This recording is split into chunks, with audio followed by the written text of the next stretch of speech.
Chapter 701. That kid really entered the Nether Spring. An abyssal prefect with a battle axe sighed. No matter how big the grudge is, he just had to jump into it himself. Prefect Lu Yuan, what should we do about this? What else can we do? Lu Yuan's face was ashen as he stood up. There are 12 worlds in the Nether Spring. Let's see how many worlds Lin Muyu can pass. If he doesn't, he deserves to die in the Nether Spring. Even if he passes the first 11 worlds, the East Unicorn Ghost Emperor is in seclusion in the 12th world. He won't be able to escape death if he encounters the East Unicorn Ghost Emperor. It's said that this kid is the sworn brother of the 7 luminaries Demon Emperor of East Heaven. If he dies in the Nether Spring, the 7 luminaries Demon Emperor will start a war between ghosts and gods. It's all fate. We're just pawns. Don't blame us too much. We'll live as long as we can. Suddenly, a ghost dragon leader flew over and cupped his fists. Prefect Lu Yuan, people from the Well of Reincarnation are here. Who's here? Lu Yuan asked. The 5 ghost emperors, with dozens of prefects and a girl in red called Tang Xiaoxi. The Nether Spring is even more lively now. Lu Yuan sneered. Let's go and welcome the 5 ghost emperors. He's one of the 3 ghost emperors after all. In the sky, blood clouds were rolling. The 5 ghost thearchs commanded thousands of ghost generals to descend. Tang Xiaoxi followed the ghost thearchs and landed on the grassland. After all, the Netherworld Spring was the territory of the East Unicorn Ghost Arch. Lu Yuan, one of the most capable subordinates of the East Unicorn Ghost Emperor, led a group of prefects forward and cupped his fists. Your subordinate Lu Yuan greets the 5 ghost emperors. Lu Yuan. The 5 ghost emperors were shocked. Has Lin Muyu been here? He has entered the Nether Spring. What? Tang Xiaoxi's beautiful face paled. How did he enter Quiet Spring? The ghost emperors of 5 directions frowned. Didn't you tell Lin Muyu that Qin Yin's spirit body didn't enter the Nether Spring? We told him, but he didn't believe us. Lu Yuan rubbed his nose and said with great grievance, I even gave the order to set up the great formation of 9 Nether. Even the 17 of us couldn't hold him down. He just jumped into the Nether Spring, and there was nothing we could do. The ghost monarch of the 5 directions snorted softly. A murderous intent flashed across his blood-red eyes. Where is the ghost monarch of East Unicorn? His Majesty is cultivating in seclusion in the 12th world. I'm going to see him. Wait. Lu Yuan hurriedly stopped the ghost monarch and said, I hope that the ghost monarch of the 5 directions won't be offended. Her Majesty said, no one is allowed to disturb him. Moreover, there are demons running amok in the Nether Spring. The ghost monarch of the 5 directions is not proficient in the art of psychic communication. If he accidentally enters the death gate of the Nether Spring, he might be consigned to eternal damnation. We can't afford to bear the consequences. The ghost monarch of the 5 directions hesitated. Indeed, the Nether Spring wasn't his domain. In the Nether Spring, Dong Lin's strength was probably above his. If he entered the Nether Spring without permission, it might give Dong Lin a chance to kill him. I'll go. Tang Xiaoxi suddenly said indifferently. Don't be ridiculous. Wu Fang frowned and said, even if you have the demonic power of the 9 tails, you can't enter the Nether Spring. Don't underestimate the power of the Nether Spring. Lin Muyu has the sovereign personality to protect himself, so he might be able to come out alive. But once you enter the Nether Spring, I'm afraid you will be consigned to eternal damnation. But, no buts. You also don't want Lin Muyu to not see you the moment he comes out of the Nether Spring, right? The ghost monarch of the 5 directions said indifferently, Tang Xiaoxi, you've stayed in the ghost domain for too long. Hurry up and return to the human domain. Otherwise, the Yin energy entering your body will harm your cultivation in the law of fire. Tang Xiaoxi's eyes flickered with reluctance and helplessness, but she didn't continue to insist. She knew what she should do and what she shouldn't do. She couldn't let herself become a burden to Lin Muyu. Once the sky turns dark, I'll open the ghost domain wall and send you back to the Shattered Cauldron realm. Take care of yourself. Yes. The ghost monarch of the 5 directions turned around and looked in the direction of the nether spring. Suddenly, he gathered all the divine power in his body, and a bloody light shone brightly. He shouted at the nether spring with a penetrating voice, "Dong Lin, Lin Muyu is from the heaven domain. He's also someone that East Heaven values greatly. Don't kill him. Otherwise, bear the consequences.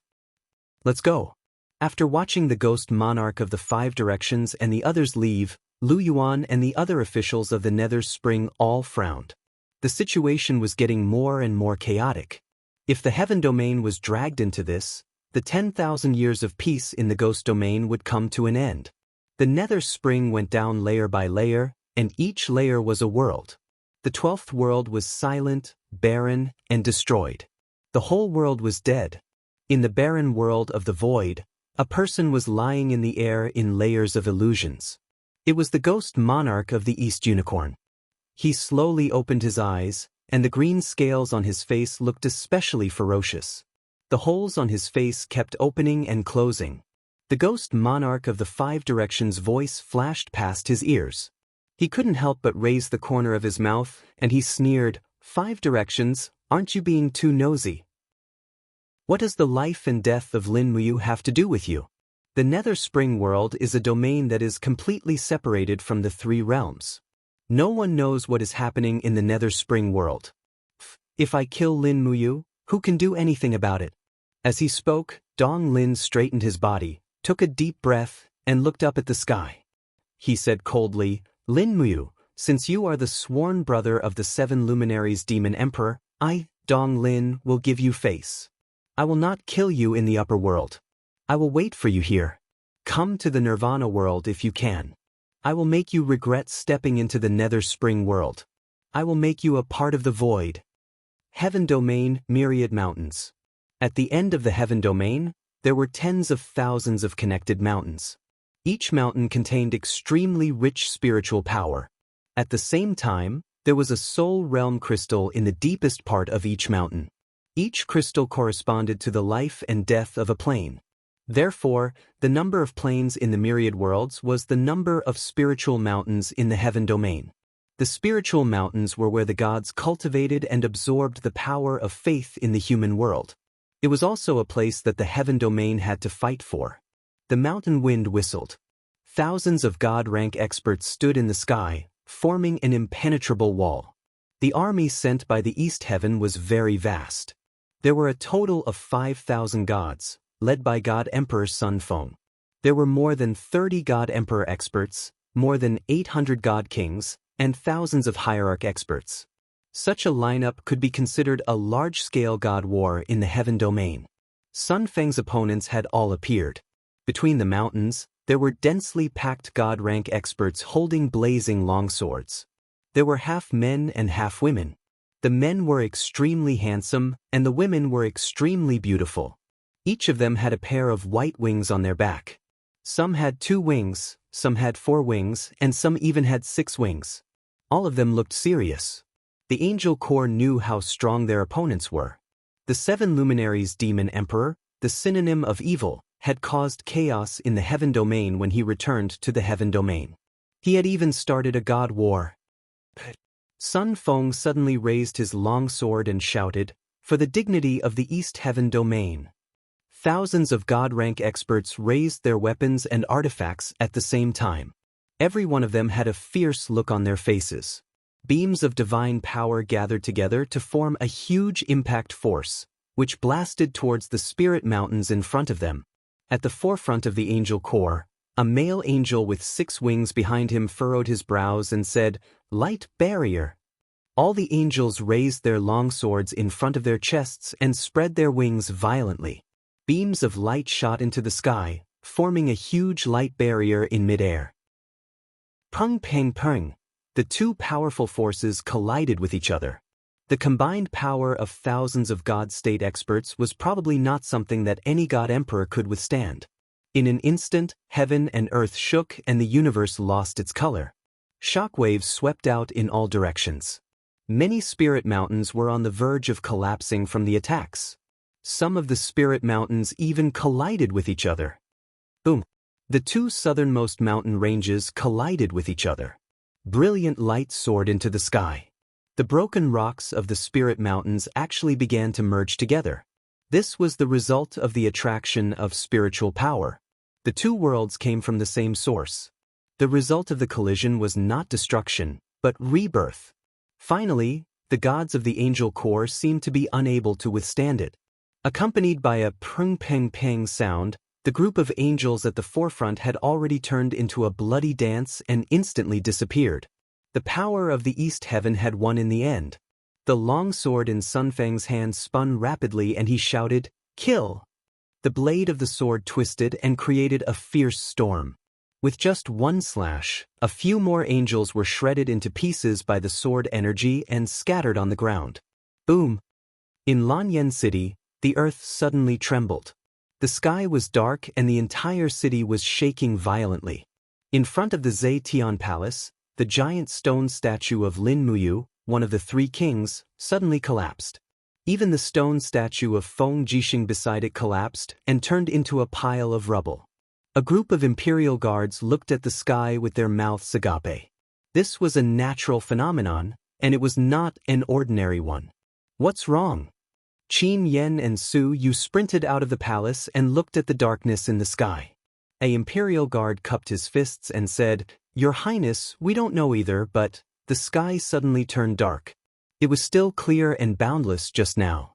Maybe, could something have happened in the divine realm? How could Qin Yen know that this was a collision between the corresponding spiritual mountains of the plain? He just said indifferently, "The clouds will disperse very soon. Don't panic. Send someone out to calm the people in the imperial capital." Su Yu frowned and did not speak. In Heavenspan City, Chu Yao, who was currently cultivating, was alarmed by the abnormal change and hurriedly came out of the room to the inner court. Very soon, Chu Chu and Ouyang Yen also walked out together. Each and every one of them stared dumbfoundedly at the abnormal phenomenon in the sky.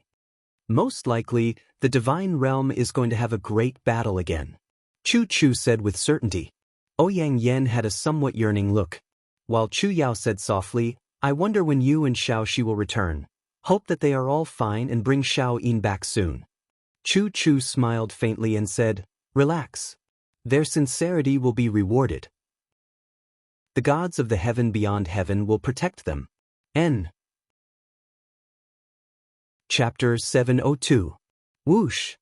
A dazzling bolt of lightning flashed across the sky and fell into the sea, setting off waves and waves like the wrath of God. In the eastern sea region of the Qin Empire, a fleet of ships swayed forward in the storm, like small fallen leaves that would be swallowed by the god of the sea at any time. Huge waves dozens of meters high lifted the warships high up, as if mocking these ants for daring to challenge the power of God. On the warship at the very front, Long Qianlin, who was dressed in golden armor, gripped the handrail of the ship tightly. He flew up with the monstrous waves and then fell down together with them. Waves and rain poured down on him, making this marshal of the Iha country look battered and exhausted. However, Long Qianlin's gaze became even more determined. "General Long." A captaincy walked over with difficulty while holding the railing and said, "We've entered the storm realm. We can't go any further. God knows how many fishing boats of the Empire and the Iha nation have died here. The storm realm is a forbidden area of the ocean. We'd better go back." "No." Long Qianlin's eyes were stubborn. He said, "This time we're on a warship with a dragon head that's 300 meters long. Ordinary fishing boats can't compare to it." As he spoke, Long Qianlin wiped the rainwater off his face and said, "General Zhou, don't you think it's strange? The storm realm exists all year round and never stops. This isn't ordinary weather. It's cursed. If we don't go through here, I'm afraid we'll never see the truth on the other side of the ocean." But, Captaincy's face was pale. He said, "Even if we go through the storm realm, the thing we need might not be on the other side. We don't have a choice." Long Qianlin smiled sadly. "The Iha nation is weak. If we can't find any new allies in the next 10 years, the Iha nation will definitely be destroyed by the Empire. We have no choice. Order the fleet to keep moving forward in formation. We'll definitely rush out of the storm realm. After fighting against the waves and the storm for almost an hour, the fleet, which was known as the Hope of the Righteous Nation, finally sailed out of the storm. The waves almost instantly calmed down. The sun was high in the distance, and the storm was raging behind. It was a completely different world. The soldiers on the ship were overjoyed and cheered as if they had just survived a disaster. They had seen with their own eyes a few of the smaller warships being torn to pieces by the storm. It was really not easy for them to come out alive. Continue forward, Long Qianlin ordered. Calculate how many warships we have left. 21 more warships. That's good. Long Qianlin's heart sank. Originally, he had 30 warships. Just the storm domain alone had cost him 9 warships and thousands of soldiers and sailors. This was probably the reason why the Empire's navy had never ventured east for so many years. Right at this time, a Chiliarch pointed into the distance and shouted, "General Long, look, what's that over there?" In front of them, there was a huge purple canopy above the sea, separating the east and west sides. The canopy was translucent, and one could even see an entire continent in the distance. It's a barrier. Long Qianlin's gaze turned cold. He slammed his fist heavily on the side of the ship and said, "How can there be a barrier? Damn it." Captain C said, "A barrier? Since we're already here, how can we give up on advancing because of a barrier? General Long, why don't you send a small boat to investigate?" 2 small boats sailed away. There were 3 people on each boat. 2 were sailors, and 1 was a centurion from the Iha nation. B. The barrier flickered with purple lightning. It seemed to be maintaining its current state, unmoved by anyone. Damn it, what the hell is this? A centurion pulled out his sword and leaped into the air. He slashed at the barrier with a biting cold true energy. Bang! Amidst the loud noise, the barrier actually reacted on its own. A raging flame instantly engulfed the centurion, and even the small boat behind him was turned to dust. Boom! The other small boat crashed straight into the barrier and shattered inch by inch. The soldiers and sailors didn't even have time to scream before they were devoured. It was a tragic sight to behold. Gulp! Captain C forcefully swallowed a mouthful of saliva. His eyes were filled with bewilderment as he said, "General Long, are we still going to advance?" A pained expression appeared on Long Qianlin's face. He was only a step away from success, but such a barrier just had to appear here. Looking from afar, this barrier stretched from north to south, separating the entire East Sea from the other world. It was obvious that there wouldn't be any loopholes. However, Long Qianlin was unwilling to leave right now. "How many more days can our food and water last?" Long Qianlin asked. 20 days. The return journey will take 10 days, so it can only be considered as 10 days of food and water. "Is that so?" Long Qianlin muttered. "We'll wait here for 3 days. If the barrier doesn't dissipate, we'll return to the dragon-shaped island." "Then what about the long voyage plan?" "Put it aside for now." Long Qianlin was slightly disappointed. "Wait until I go back and discuss it with Commander Ding and the commander." "Yes." 3 days later, the barrier was still the same. Long Qianlin's battleships and navy could only return in vain. However, not long after Long Qianlin's fleet entered the storm domain, bolts of thunder and lightning descended from the sky, and the barrier started to crumble. In the blink of an eye, it turned invisible. The space on both sides of the barrier merged into one, and the different air pressures formed whistling sea winds, blowing up huge waves that soared into the sky. However, no one knew what had happened. The Nether Spring, the 3rd level of the 12 worlds, the world of slaughter. There was no ground in the Nether Spring, only a water surface.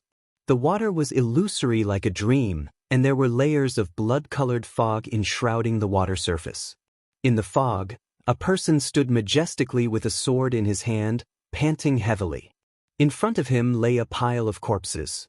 Bright red blood flowed along the sword and splashed onto the water surface, but there were no ripples. Instead, there were blood-red flowers blooming. Lin Muyu calmly looked at everything around her, her eyes filled with biting cold killing intent. Ever since she entered the world of slaughter, she had never stopped killing people.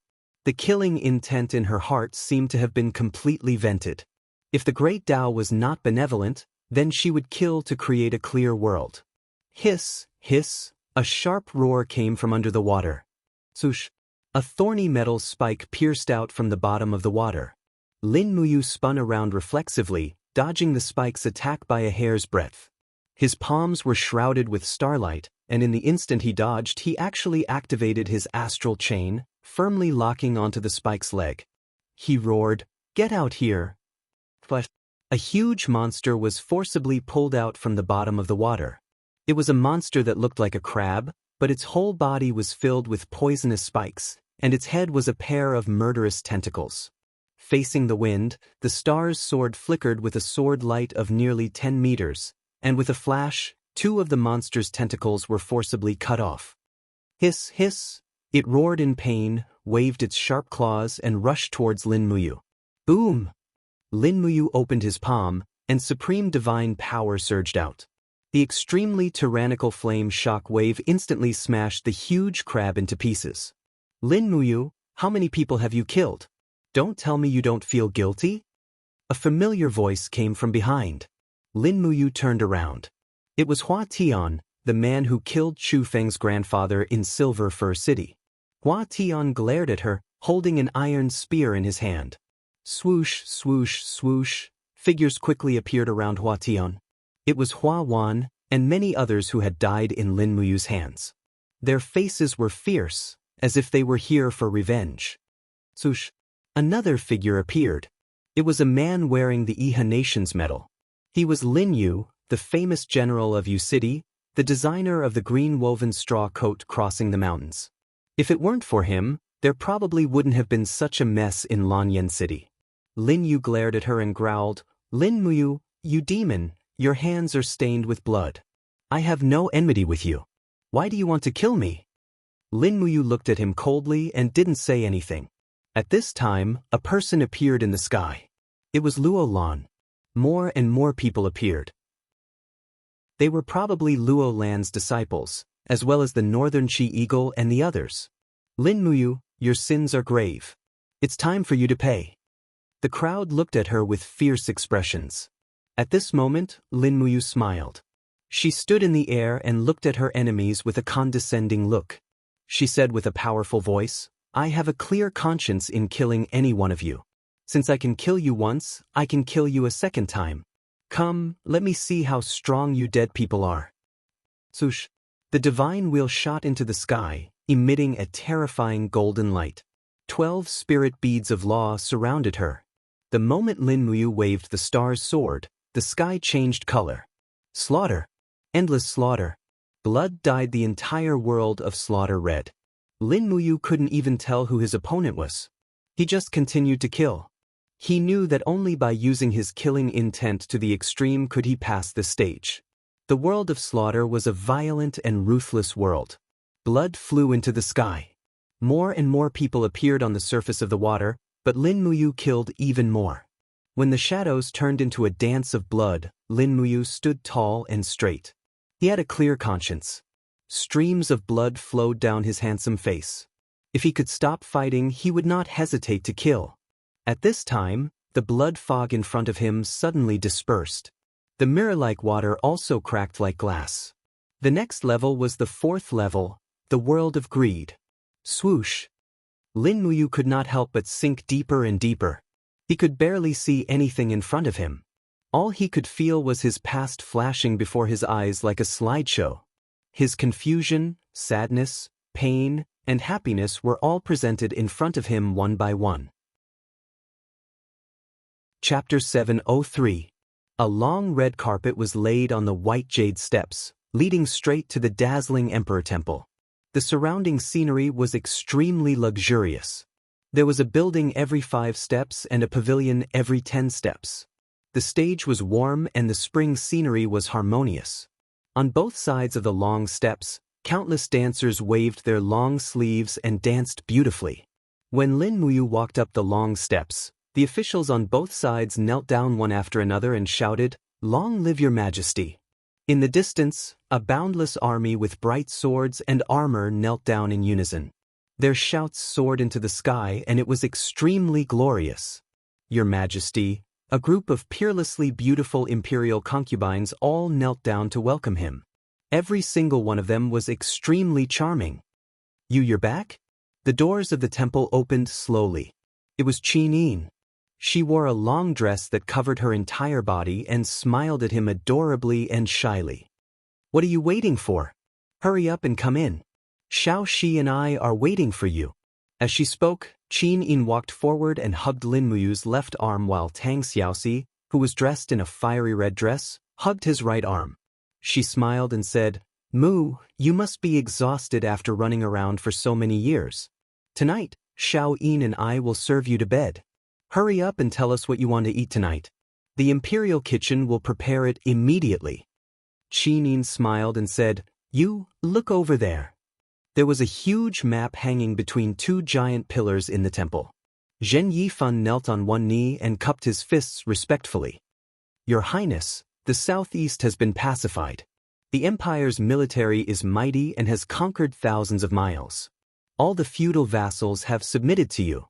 Your Highness has conquered the 4 seas. Now the entire world is your Highness's. You, not far away, Chu Yao brought a few maids with her. She held some preserved fruits in her hands and smiled. Let's eat before the meal. There will be a banquet in Zetian Palace tonight. Everyone will be here soon. Ah! Lin Muyu was confused. At this moment, the door to the side of the hall opened, and the rays of the setting sun shone in. A few figures walked in one after another. The person at the front was Chu Huaying, who had passed away many years ago. His handsome face was still the same as before, and he smiled at Lin Muyu. You've returned. You've worked hard. Tonight, we won't go home until we're drunk. I've invited Jinxiang over as well to play a song for everyone. Behind Chu Huayin was Qin Lei. Qin Lei still had the scar on his face. He grinned and said, Yu's back? We missed you so much after you left for so many years. Come, we won't leave until we're drunk tonight. Us brothers and have not seen each other in. Oh. Lin Muyu was a little stunned. At this moment, Feng Jixing also walked in and laughed. You, don't just stand there. Let's go to the rear hall and have a jar of wine to warm up. Oh right, Great Deacon Lei Hong has also returned from his travels. Also, Chu Chu and Chu Feng should have returned from gathering herbs. These 2 old men really can't take it anymore. They deal with herbs every day and yet they're not annoyed at all. But, tonight's meal will definitely be packed. Brother Chu Huayin, Brother Qin Lei, Grandpa Lei Hong. Lin Muyu's eyes became hot. He stood there in a daze and didn't move. He looked at everyone present reluctantly. Suddenly, he raised his head and tears flowed uncontrollably from his eyes. Everything was illusory, but everything was so beautiful. Everyone in the world was greedy. They were greedy for power and wealth. They were greedy for the love that shattered their dreams in the blink of an eye. They were greedy for the illusions of glory and splendor. However, everything was ultimately fake. How many pitiful people were living in their memories, living in the beautiful times that had passed by? They were pitiful and sad, at a loss, but they didn't know themselves. Lin Muyu was naturally open-minded and cheerful. He could see through everything, but he wasn't willing to. He was also greedy. He was greedy for the love he had with Qin Yin and Tang Xiaoxi. He loved Qin Yin deeply, but he asked himself, did he really not have the same love for Tang Xiaoxi? He wasn't willing to face it. He was afraid that he would sink deeper and deeper. However, in the end, he couldn't escape the torment of fate. Love was love. The rules and regulations of the world could control a person's body, but they couldn't control a person's feelings. If it was wrong, then everyone in the world was wrong. However, love would never be wrong. Love was tolerance, love was giving, love was greed. Love was a mark that was engraved on one's bones. It couldn't be washed away or scraped off. Love was an inadvertent memory. Love was the longing in the deepest part of one's heart that no one knew about. Greed was a mistake, but love was not wrong. Lin Muyu's body trembled, and tears flowed down his face. He raised his hand, pulled out his sword, and stabbed it into the ground. Ding! A golden light swept out. The surrounding illusions of Qin Yin, Tang Xiaoxi, Chu Huayin, and the others all disappeared. Lin Muyu looked up at the sky and said softly, "I love them, but I won't be greedy to possess them. I'm willing to protect them and never abandon them." Boom! It was as though a door had opened in the sky. The light swept across the land, and in the blink of an eye, it pierced through the mirror of the greed world. Lin Muyu's insight had opened the door to the next world, the desolate world. The bottom of the 12 worlds, the Nirvana world. Dong Lin stood between heaven and earth and looked at everything above him. He couldn't help but have a look of resentment on his face. This brat actually saw through the greed world. But he still has to die in the end. Bastard. He trespassed into the quiet spring and still wants to come out alive. He must be dreaming. Do you think that I, Dong Lin, am a persimmon that is easy to bully? Divine realm, at the border of East Heaven. On a spiritual mountain surrounded by clouds and high mountains, there was a small palace with pavilions, terraces, and waterside pavilions. It was called West Plains Palace. It was a palace built by East Heaven on the western border. It was also the resting place of the 7 luminaries Demon Emperor during the war. Auspicious light lingered in the West Plains Palace. The 7 luminaries Demon Emperor stood by the lotus pond. He frowned and said, "The spatial disorder caused by the war of the gods made it impossible for us to see through the heaven pond illusory realm.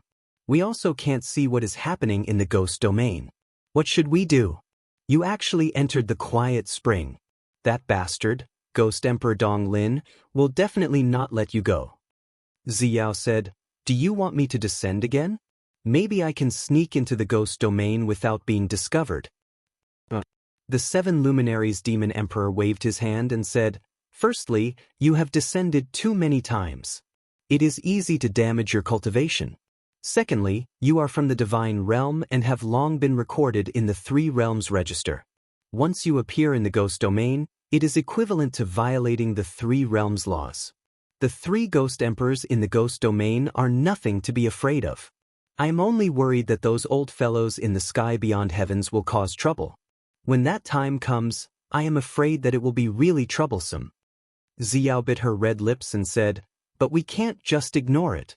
With Yu's current cultivation, he is definitely not a match for Ghost Emperor Dong Lin.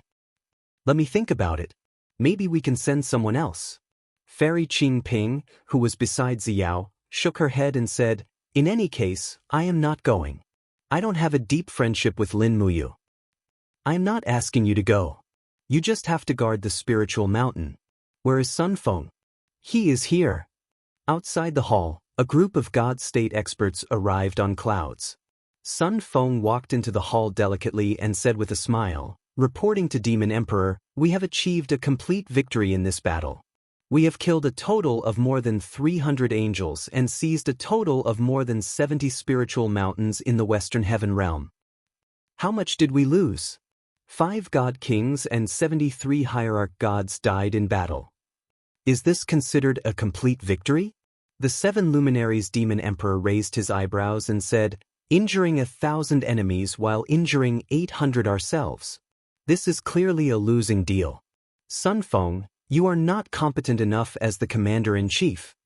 Sun Feng was somewhat indignant and said, "Demon Emperor, I have done my best.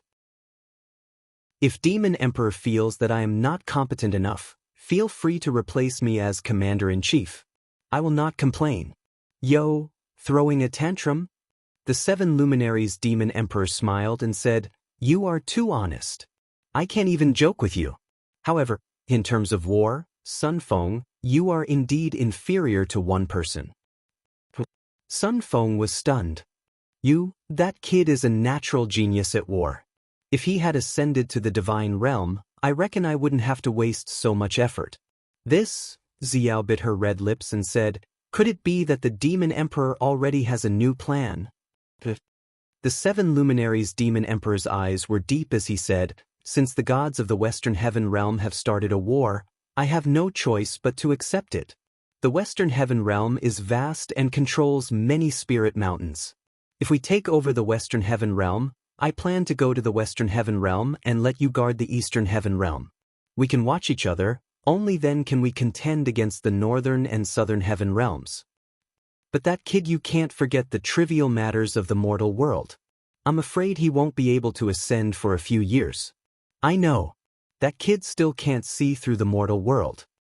Xiao couldn't help but laugh. If you had beauties like Qin Yin and Tang Xiaoxi in the mortal world, would you still ascend to the divine realm? The seven luminaries' demon emperor hesitated. At this moment, Qin Ping suddenly said, "Demon Emperor, there is actually a way that might be able to help Lin Muyu."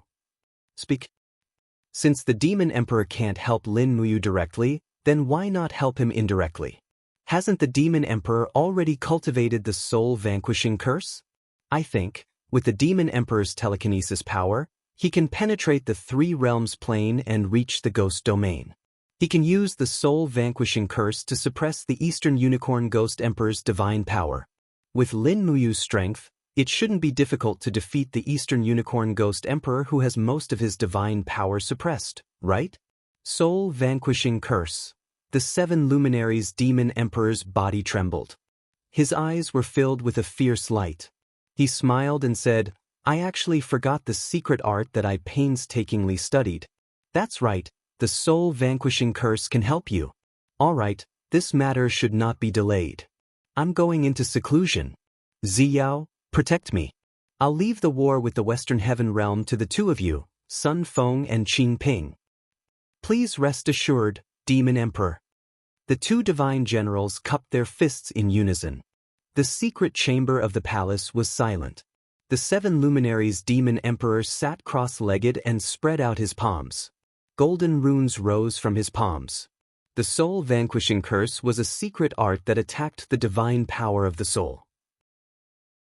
The seven luminaries' demon emperor's seven luminaries' profound energy was already a secret art that dominated the world. Therefore, he didn't create another tyrannical martial art. Instead, he created this soul-vanquishing curse. It used telekinesis power to attack the opponent's spirit, damaging their divine power and achieving the goal of harming others to benefit himself. Swoosh! A wisp of supreme divine sense penetrated the three realms and went straight into the ghost domain.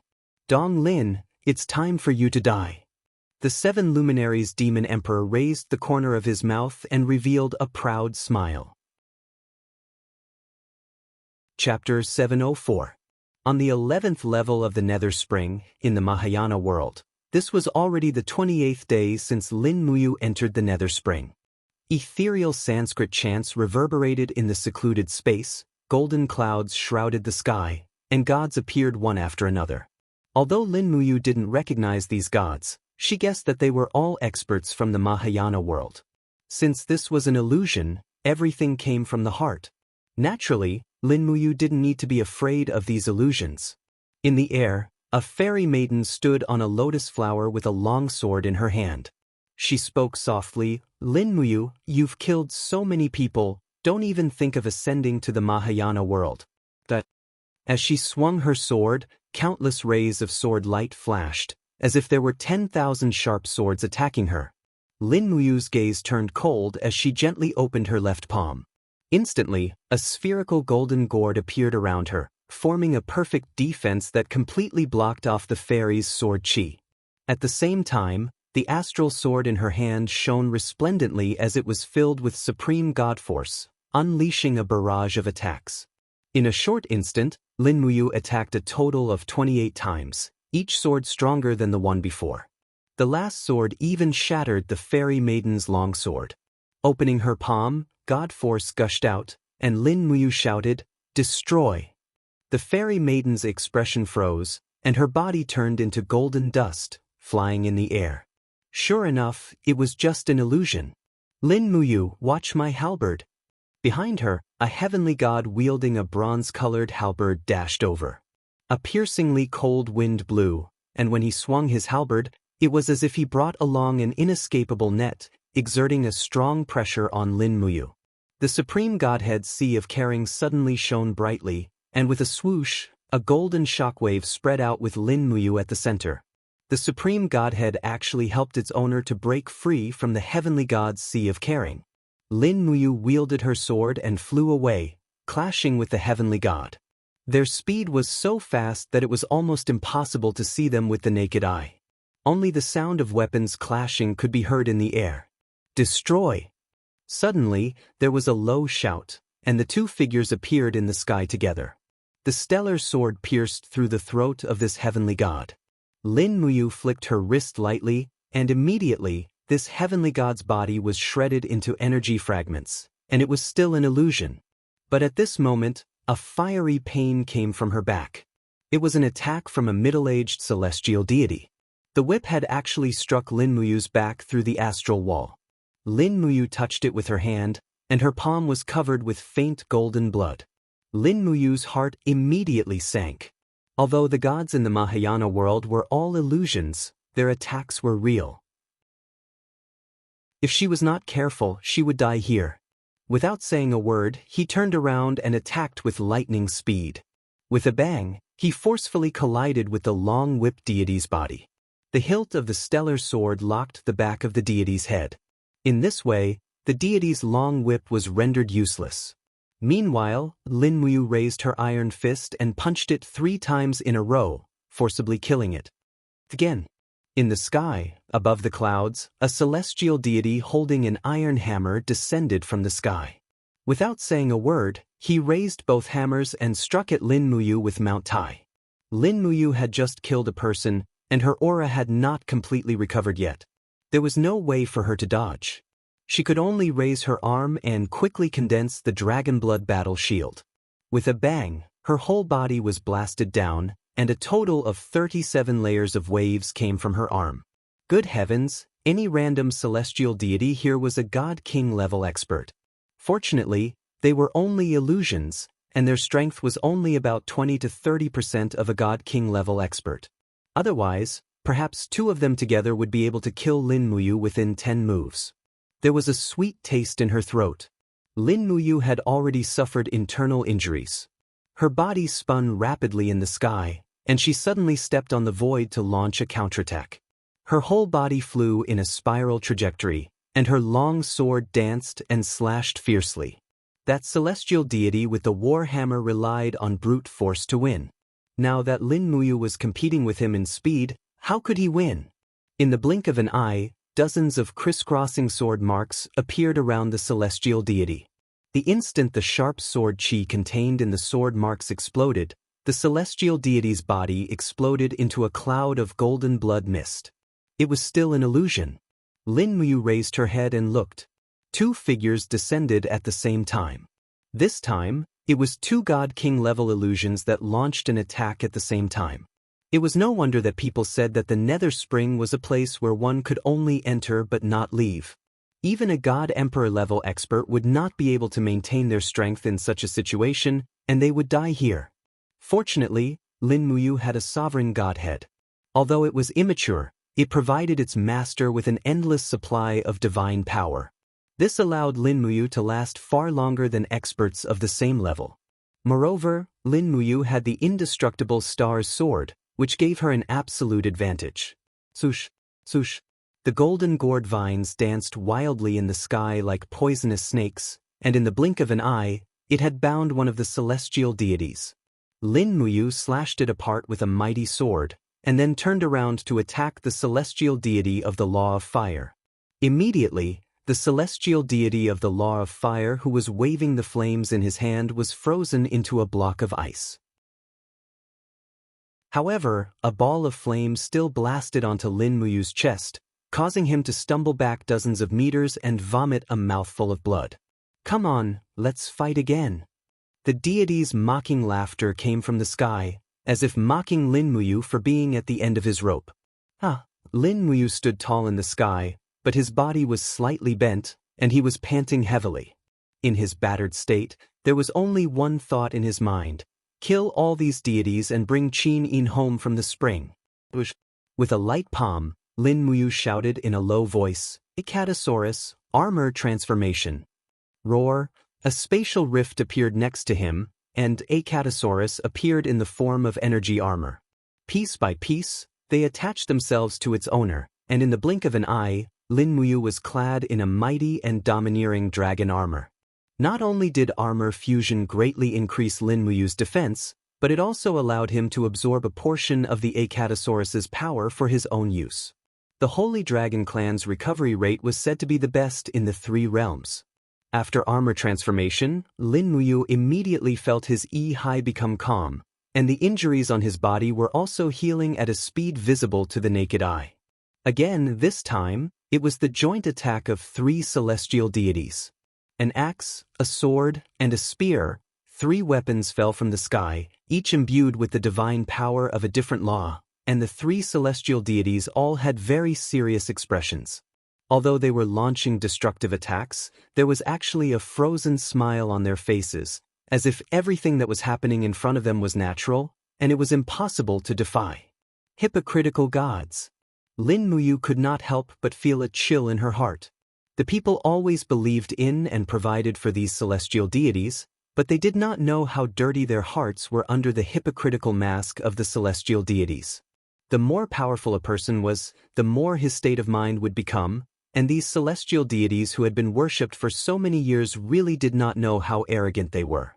In their hearts, the people were just ants that they could trample on at will, and at this time, these celestial deities probably also thought of Lin Muyu as one of those ants. Die! Lin Muyu's figure was almost untraceable like lightning. In an instant she passed through the back of an celestial deity and thrust the star's sword straight into his heart.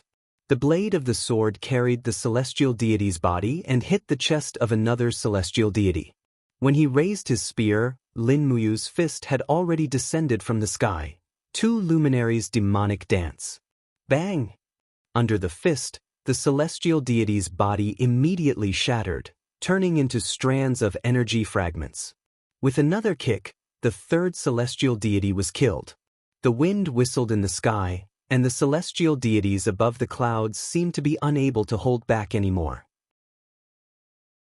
In the blink of an eye, 7 people jumped down, and Lin Muyu did not fear death.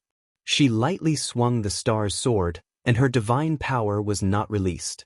Her emotions were surging, and she muttered to herself, "Shao-yin, if you are still alive, please bless me, let me break through all the difficulties to find you, kill.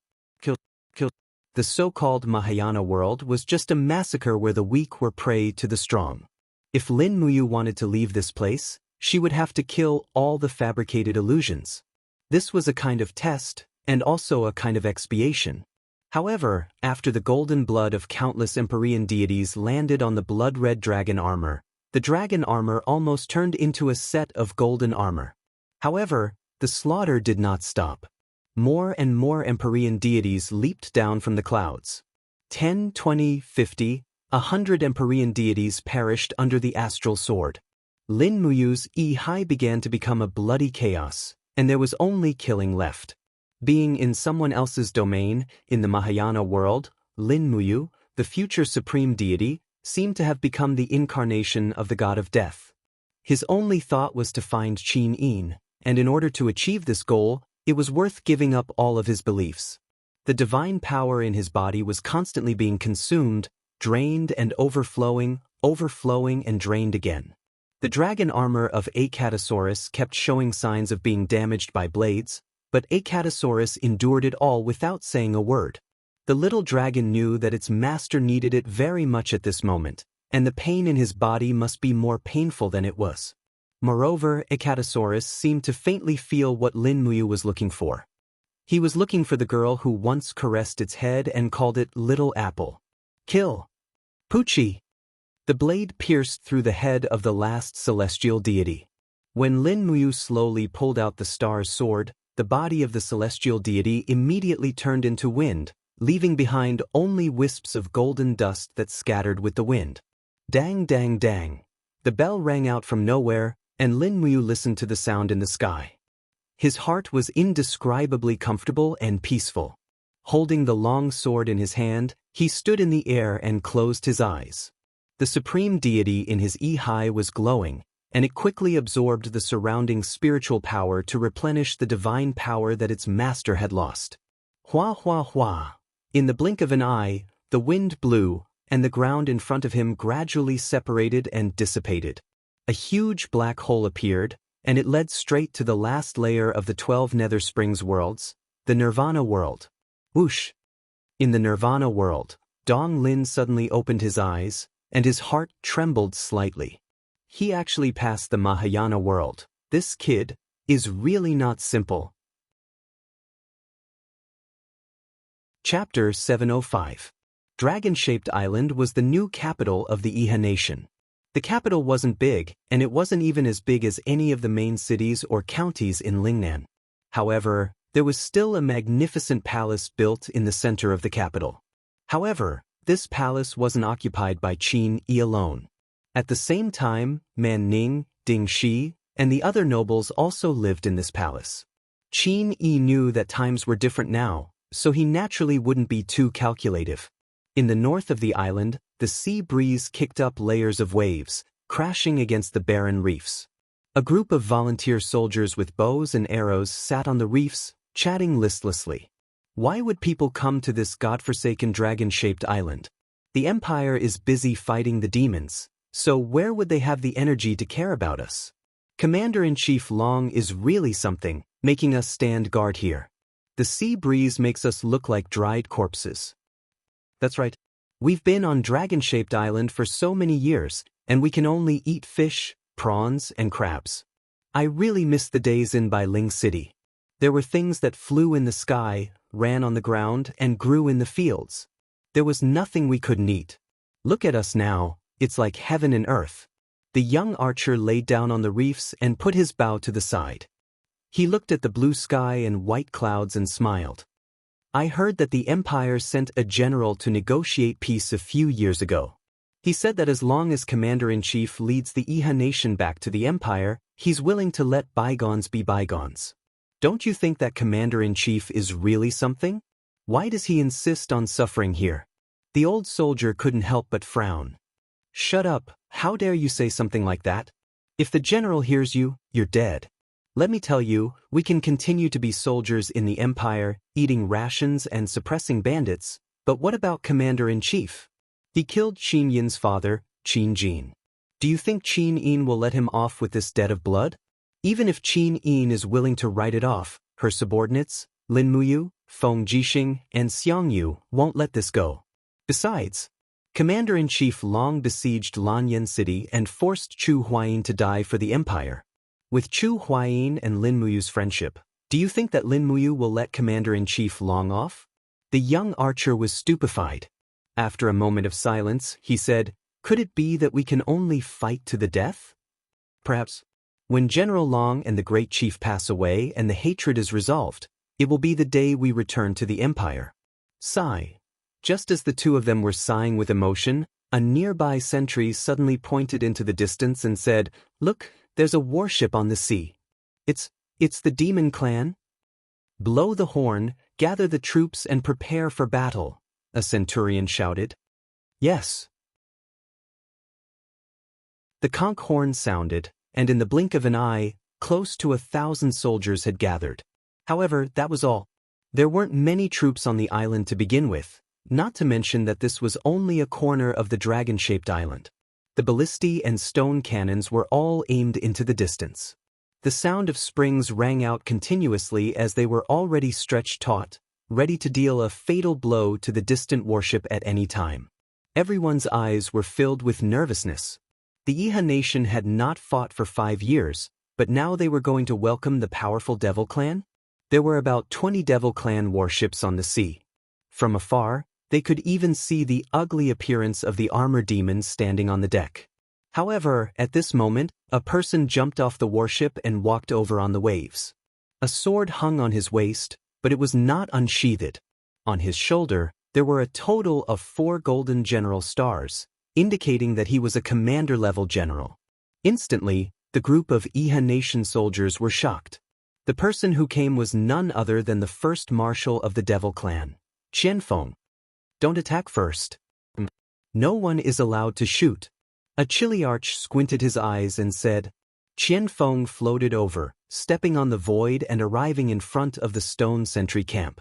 He looked around and smiled. "I didn't expect that the Iha nation that once ruled half of the world would actually fall to such a state. I'm the Devil Clan's Marshal Qianfeng, and I've come by invitation. Where's your General Long? General Long? The Kiliarka's mouth opened and closed, and he spoke these two words dryly. This was the first time he saw the Devil Clan's high-ranking general. Moreover, it was said that the Devil Clan's most intelligent and courageous general, Qianfeng. The shock in his heart was self-evident. Qianfeng did not mind. He smiled faintly and said, "Someone who can speak, go and invite Long Qianlin." At this moment, the sound of horse hooves came from the mountain range of the island. In the blink of an eye, a row of Iha Nation's armored cavalry galloped over. The leader was Long Qianlin, who was wearing golden armor. There were only about 100 people in this row of cavalry. It was no wonder. The warhorses on the dragon-shaped island were all brought from the mainland. There were very few of them and they were very precious. The entire Iha Nation's cavalry now did not exceed 5,000 people. One could imagine how precious they were. Long Qianlin flipped over and dismounted from his horse. His face was full of smiles. "Greetings, Marshal Qianfeng. I didn't expect that we would actually meet here. I also didn't expect that we would meet again like this." Qianfeng smiled faintly and said, "We used to be enemies, but now we have become allies. Life is like a play, haha." After waiting for a while, Qianfeng's warships all reached the shore. He had brought more than 2,000 people with him. Most of them were high-level demons, and only a few were armor demons. After all, the intelligence of the armor demons was too low. Once they started to cause trouble, there was no way to control them.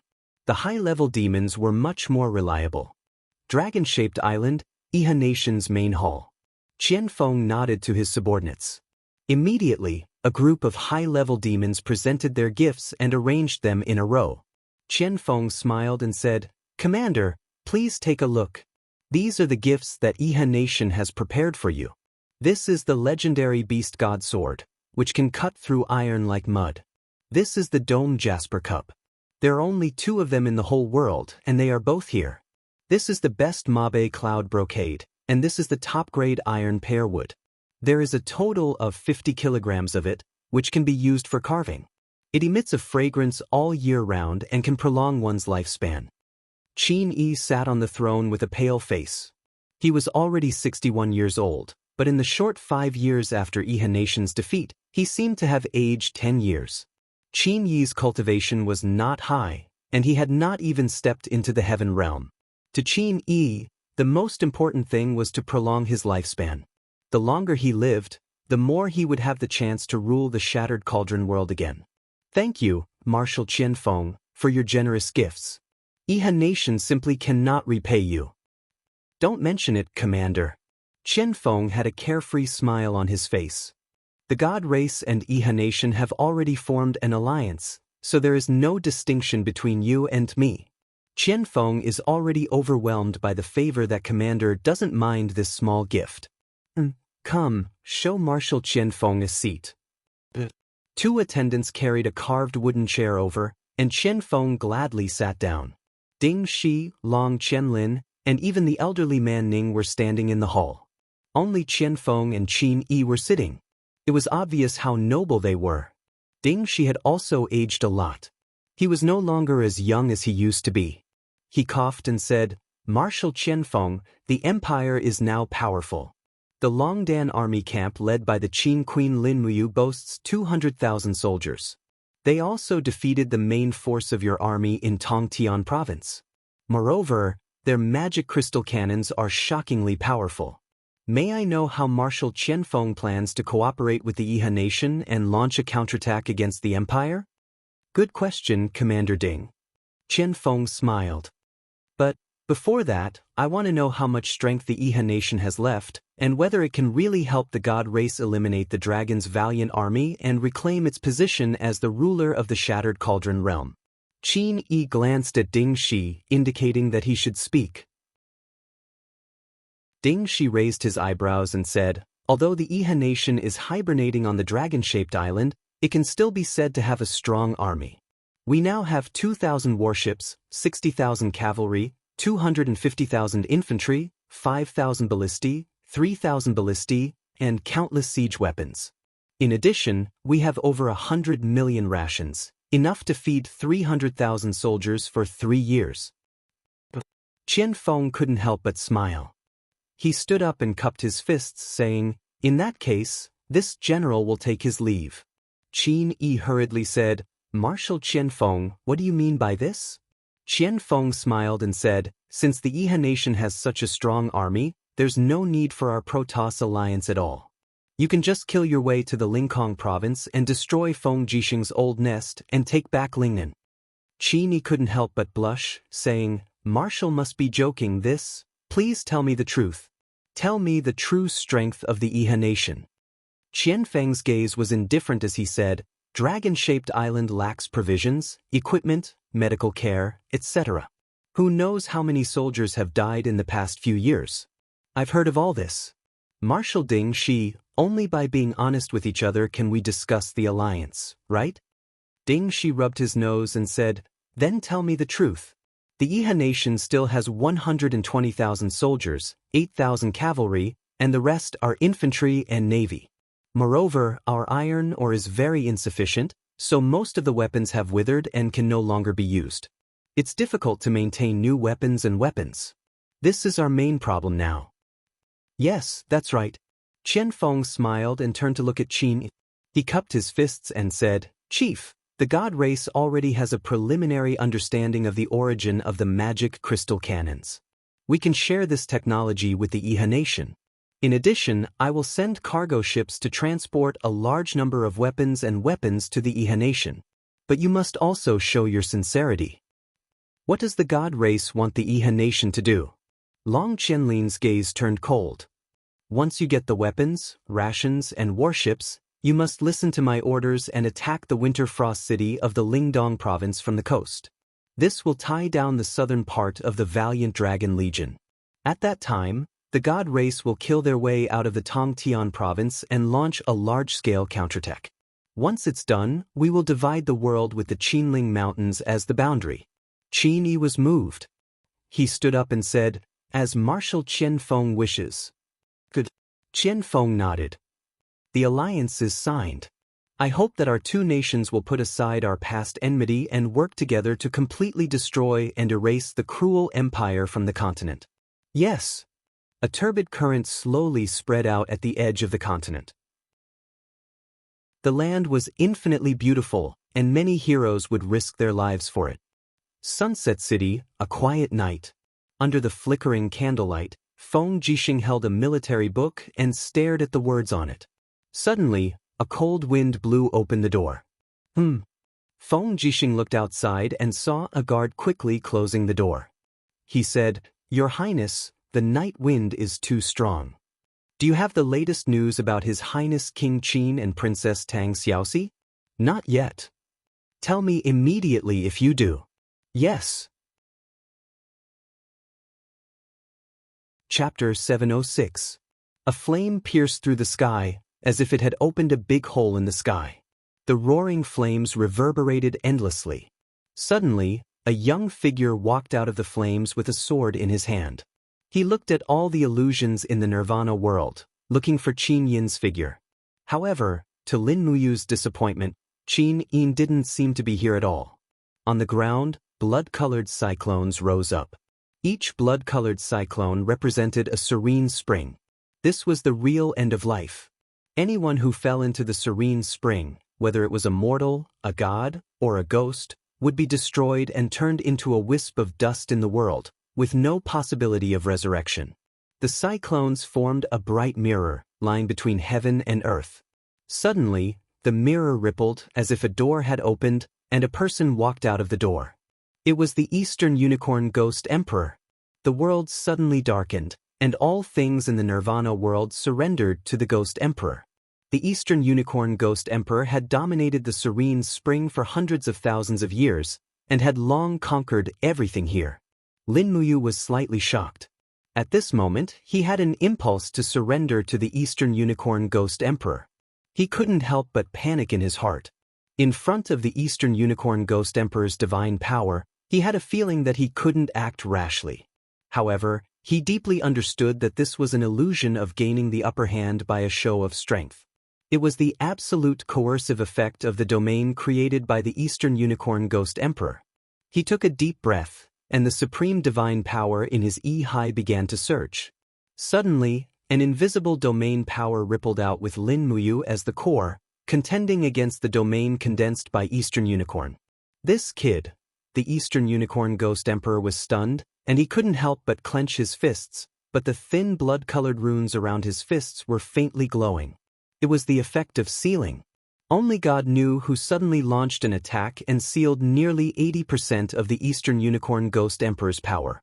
Otherwise, he would have already killed Lin Muyu, the daring brat. No matter what, I must not let Lin Muyu run amok in the serene spring. Eastern Unicorn Ghost Emperor thought, I don't know which bastard sealed my power, but even with only 20% of my power, I can still kill Lin Muyu. Just wait and see. As a matter of fact, the East Unicorn Ghost Monarch had already guessed that it was the Seven Brilliance Demon Emperor's doing, but there was no need for him to be afraid of the Seven Brilliance Demon Emperor, as the Quiet Spring was a world that had transcended the three realms. Nothing that happened in the Quiet Spring would be known to the outside world. As long as he killed Lin Muyu here, he could easily push the blame of his death onto the 12 worlds, and it would have nothing to do with him.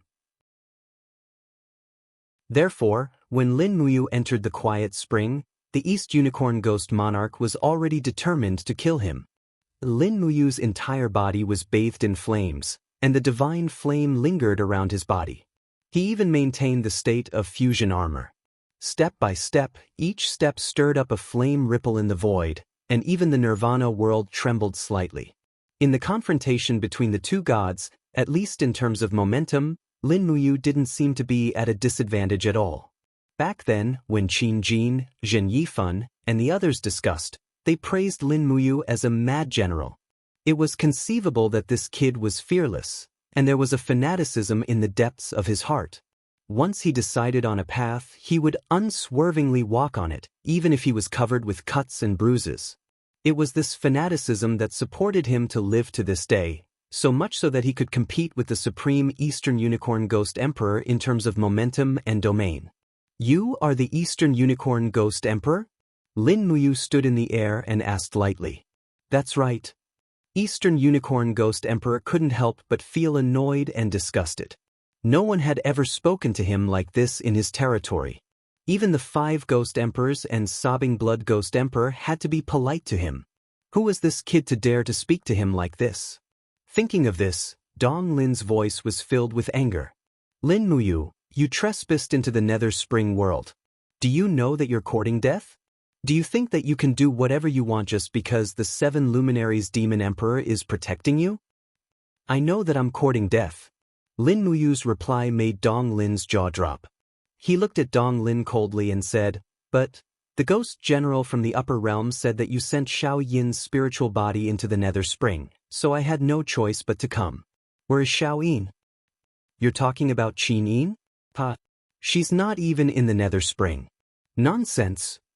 You don't believe me? Eastern Unicorn Ghost Emperor raised his hand and waved. The bright mirror beneath him instantly dissipated, revealing the barren ground and the 9 springs in the distance. He said, look for yourself. This is the true face of the Nether Spring world. There are a total of 9 springs and they are all here. You're a god, so with your insight, you should be able to sense the aura of the Nirvana world. Can you sense a trace of the aura left behind by Qin Yin? After hearing Dong Lin's words, Lin Muyu suddenly realized something. Indeed, she had been too concerned and neglected this point. The aura left behind by a god couldn't be covered up by wind, sun, and rain. If Qin Yin had been here before, the divine aura she left behind would be preserved for at least a few months. But from the day Lin Muyu entered the Nether Spring world, when she thought about it carefully, she really didn't sense the aura of Qin Yin at all. Could it be? Could it be? His body trembled, and he couldn't help but feel ecstatic. He held the star's sword and looked down at the vast land.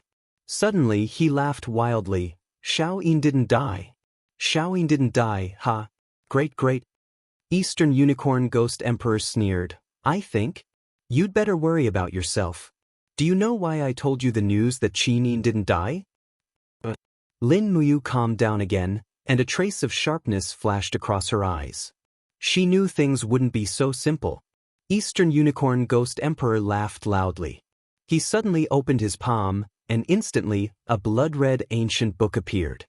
His 5 fingers gently flipped, and the pages of the book flipped rapidly. Each page was filled with blood-red words, and a powerful force enshrouded the pages. This book must not be an ordinary book, but the weapon of Eastern Unicorn Ghost Emperor. I want you to be buried in the Nether Spring in place of Qin Yin, and I want your sovereign godhead. Eastern Unicorn Ghost Emperor's eyes were filled with raging flames. If losing Qin Yin's sovereign godhead was a kind of regret, then Lin Muyu entering the Nether Spring world was a kind of double blessing. It was a pity that one of the rulers of the divine world, the 7 Luminaries Demon Emperor, used a super long-range god-vanquishing curse to seal most of Eastern Unicorn's power. Otherwise, this reckless kid, Lin Muyu, would definitely be buried here. At this moment, Lin Muyu's heart was filled with lingering fear. She was too afraid that Qin Yin would be annihilated in the Nether Spring, so she jumped into the Nether Spring without thinking about the consequences. Was there any use in lingering fear now? Unbeknownst to her, the 7 Luminaries Demon Emperor was currently standing in the spiritual mountain of the divine world, overlooking the vast ghost domain. He couldn't see Lin Muyu's position, so he could only murmur, "This is the only way you. Everything depends on you now." Xiao, who was standing at the side, suddenly smiled. "What are you laughing at?" The 7 Luminaries Demon Emperor turned to look at her. Xiao laughed so hard that she was trembling, and said, "Demon Emperor, have you forgotten what you said a month ago when you first entered the ghost domain?" "What did I say?" The Demon Emperor was at a loss. Xiao was still laughing so hard that her stomach hurt. She said, "You said to the illusion of you in the heavenly lake, 'Don't worry and act cool, there will be an aerial gunship to cover you.' What's wrong? Is your aerial gunship giving up now?" The 7 Luminaries Demon Emperor couldn't help but laugh as well. He looked at the dense fog in the lower realm, and said, "Times have changed, what happens next will depend on you's luck. Although I used the soul-vanquishing curse to seal more than 70% of you's godly power, he is still a God Emperor-level ghostly immortal who has seen through the 99 heavens. If you makes the slightest mistake, he will still be killed."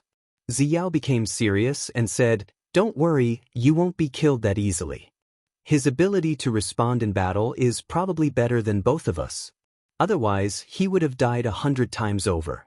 Don't forget, a few years ago, your aerial gunship didn't help him, but he killed his way out of the carnage by himself." "You're right." The 7 Luminaries Demon Emperor stretched his arms and said, "You has his own heavenly Tao. As long as he follows this path, he will definitely be able to establish his own sect. My worries are unnecessary." As he said that, a cold light flashed past his eyes, and he said, "If Ghost Emperor Dong Lin is sensible, he will naturally not kill you. Otherwise, I will definitely make Dong Lin, this bastard, unable to even be a ghostly immortal." Xiao was slightly startled. The last time she saw the 7 Luminaries Demon Emperor reveal this kind of killing intent, the 3 God Emperors of the South Heaven realm perished together. "Why, are you afraid?" Ghost Emperor Dong Lin suddenly sneered. "What did you say?" The star's sword in Lin Muyu's hand began to be enshrouded in raging flames. Although Lin Muyu was proficient in the 12 laws, he was still truly proficient in the fire law. After all, most of his proud skills were related to flames, such as purple sun descending to earth, dragon flame spiral break, and so on. Moreover, the fire law was overbearing and vigorous, and it was the strongest attack among the 12 laws. When facing an opponent stronger than himself, the fire law was undoubtedly the first choice. Looking at the gloomy book in the hands of Ghost Emperor Dong Lin, Lin Muyu said, "This book of yours looks pretty good." "Is that so?" Ghost Emperor Dong Lin grinned. "This book is called Nether Spring Ghost Book. I found it after entering the Nether Spring for the first time. The Nether Spring Ghost Book contains the power of extreme Yin and softness, and you will die under the profound energy of this Nether Spring Ghost Book. Then I have to give it a try." Lin Muyu bent her body slightly, and her strength had been raised to the extreme. The flames on the blade roared, and she stepped on the wall of the void. Her whole body actually had a kind of imposing manner, and she rushed down. The longsword contained a vast divine power, and it was a fierce strike towards Ghost Emperor Dong Lin. Strike first to gain the upper hand, and strike later to be controlled by the opponent. Chapter 707. Roar. When East Unicorn Ghost Emperor waved his arm, there was a faint roar of a holy beast. The scales on his arm stood up and transformed into an iron arm covered with holy beast armor. Was he going to block Lin Muyu's crazy attack with his flesh and blood? Bang! Flames splashed in all directions, and Lin Muyu's arms were numb from the impact. The power that came from the East Unicorn Ghost Thearka's iron arm was not ordinary, but what surprised him was that the East Unicorn Ghost the Arch also took a few steps back. It seemed like the East Unicorn Ghost Thearka's power wasn't as strong as he imagined, at least not as terrifying as the god Thearka's cultivation. The second attack came in an instant. Lin Muyu's figure flashed like lightning, carrying the vast frost divine power. It was the jade snow frost of the star art. Hiss! The surrounding air seemed to have solidified, and East Unicorn Ghost Emperor, who bore the brunt of the attack, naturally had it worse. His whole body was covered with a thick layer of frost. He was actually frozen by Lin Muyu's attack. Good chance. Lin Muyu raised her arm abruptly, and her sharp sword turned into a fiery light as it shot forward. With the increase in her cultivation, Lin Muyu only needed a second to condense the dragon flame spiral break. Her stellar sword turned into a blazing flame as it shot towards Dong Lin's heart. However, at this moment, the Nether Spring Ghost Book in East Unicorn Ghost Emperor's hand suddenly flipped. Azure light shone endlessly, and the frost on his body broke apart.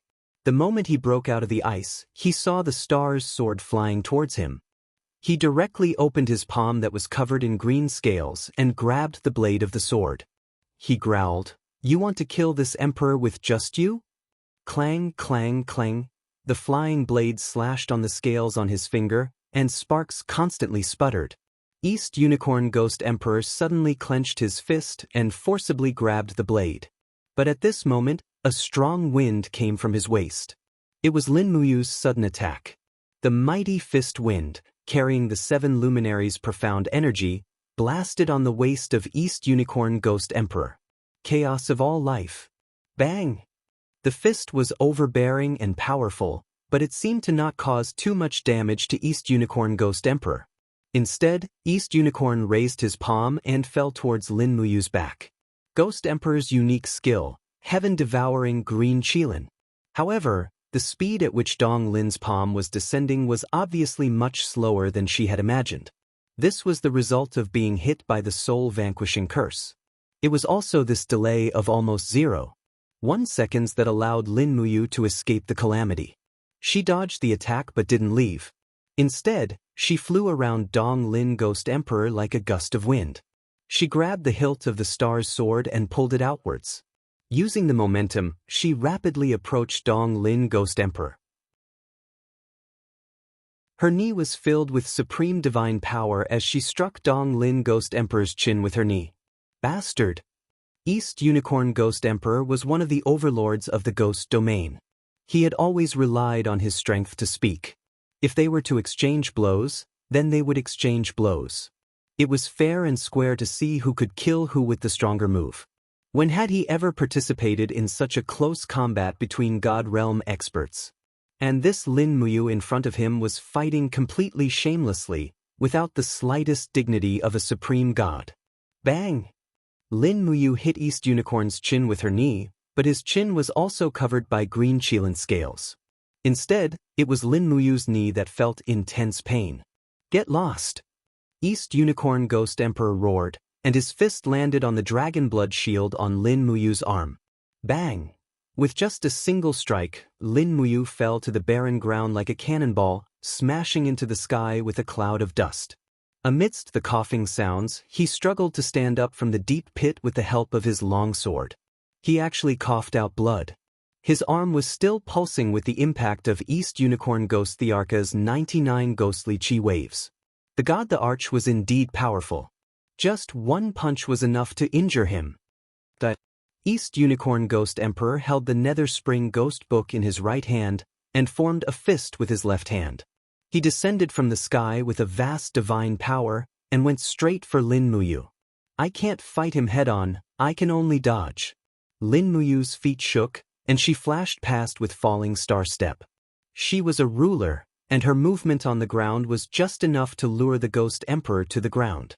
Seeing Lin Muyu's ingenious footwork leaving, East Unicorn Ghost Emperor's fist directly landed on the ground, and a huge pit was blasted out with a loud bang. However, his arm suddenly felt cold, and Lin Muyu grabbed his wrist.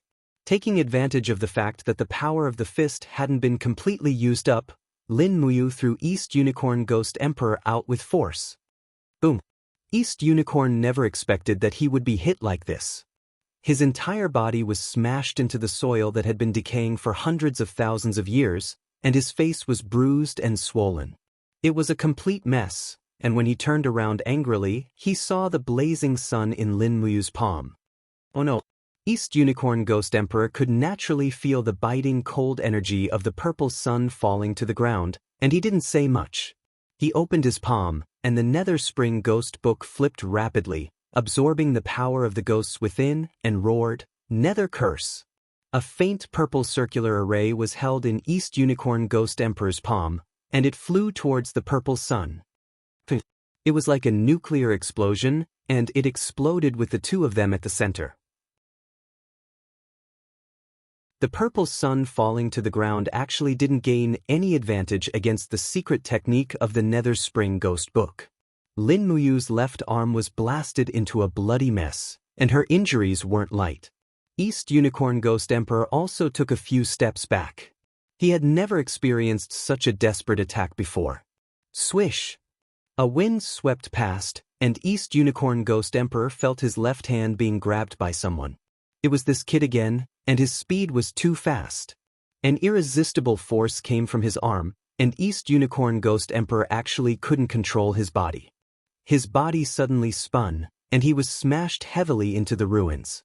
Shoulder throw! East Unicorn Ghost Emperor's face was covered in dirt, and he roared with open arms.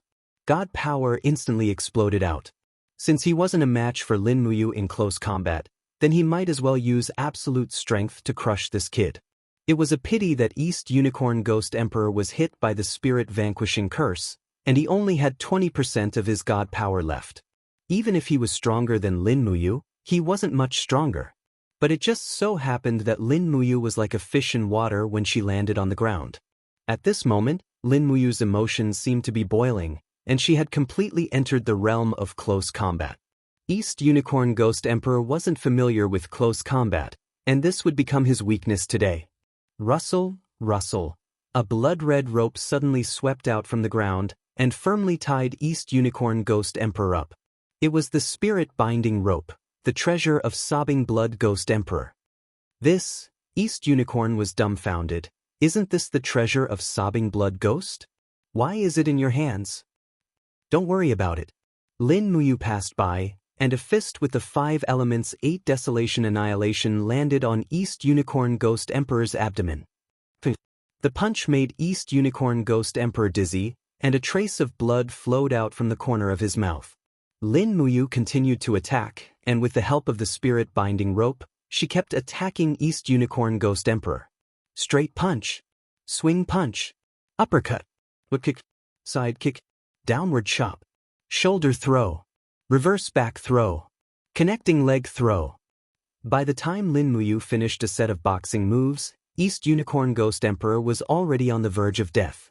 Although Lin Muyu's moves looked simple, every move contained the divine wave of the 20th Heaven Grotto Heaven, and East Unicorn Ghost Emperor didn't even have the strength to fight back.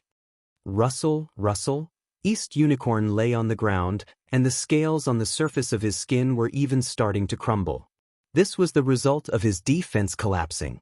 "I want you to die," Dong Unicorn roared, and his 5 fingers opened up rapidly. A green cyclone danced wildly. Finally, this Ghost Emperor was going to use his trump card. But Lin Muyu didn't give East Unicorn Ghost Emperor any chance to fight back. She suddenly spun around, and the sky suddenly darkened. Stars fell into her palm, and shockingly, it was the powerful and unyielding seventh element. "Stop resisting immediately," Lin Muyu said indifferently. "Dream on," Dong Unicorn shouted. He had never been humiliated like this before. "Then don't regret it," Lin Muyu shouted, and a palm shot out from above. Seven elements stars transformation. Countless stars fell down like meteors, bombarding Dong Lin's protective astral energy in a chaotic manner. In just an instant, the astral energy was pierced through, and in the next moment, the densely packed stars bombarded Dong Lin's body. Peng, ping, ping. The entire netherworld world trembled, and countless stars fell from the sky, as if they were going to destroy this nirvana world. Peng. Outside the spring, a group of abyssal prefects and ghost generals were standing guard. All of a sudden, a loud explosion rang out from the spring. Purple spring water shot up into the sky, accompanied by streaks of stars. The stars pierced through the plane and crashed into the 18th level of hell, shattering it in the blink of an eye. The newly repaired wall of the plane had to be repaired again. What? The group of official lords was dumbfounded. Could it be that this is the aftermath of that brat Lin Muyu's attack in the Netherworld Spring? Who knows, but His Majesty the Ghost Emperor will definitely kill that brat. There's no doubt about that.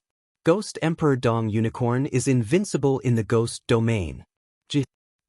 At this moment, the gloomy Ghost Emperor Dong Unicorn was lying on the desolate ground of the Nirvana world. His body was bombarded into a sieve by the seven glorious stars transformation. If it wasn't for the Ghost Emperor's body, he would have been turned into ashes. Lin Muyu wasn't any better.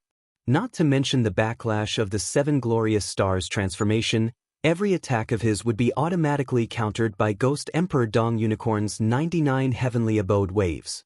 In fact, his injuries were no less than Dong Unicorn's. But he couldn't be weak. If Dong Unicorn saw through his lack of divine power, it would be terrible.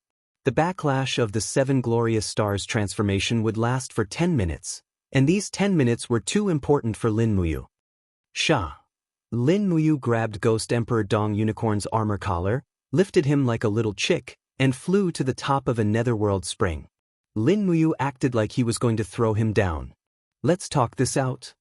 Ghost Emperor Dong Unicorn's voice was actually a bit resentful. "You didn't mention any conditions and just killed me like this. Isn't this against the rules of the pugilistic world? So you're also afraid of death?" Lin Muyu smiled and said, "If you want to live, then bring me away from the netherworld spring." "Sure. There's one more condition." "What condition?" Lin Muyu's gaze landed on the netherworld ghost book in Dong Unicorn's arms. This definitely won't do. The netherworld ghost book is the treasure of the netherworld spring. I can't give it to you." Lin Muyu didn't say anything and just loosened her pinky and ring fingers. "Let's talk this out. Don't fight and kill so easily. Seriously, you have such a bad temper. Actually, it's not that I can't give the netherworld ghost book to someone, but you have to promise me something. Say it.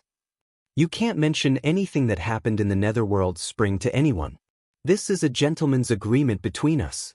If you promise, the netherworld ghost book is yours." "Okay, I promise you." Lin Muyu finally heaved a sigh of relief. Since Ghost Emperor Dong Unicorn was willing to mention this condition, it meant that she was really safe.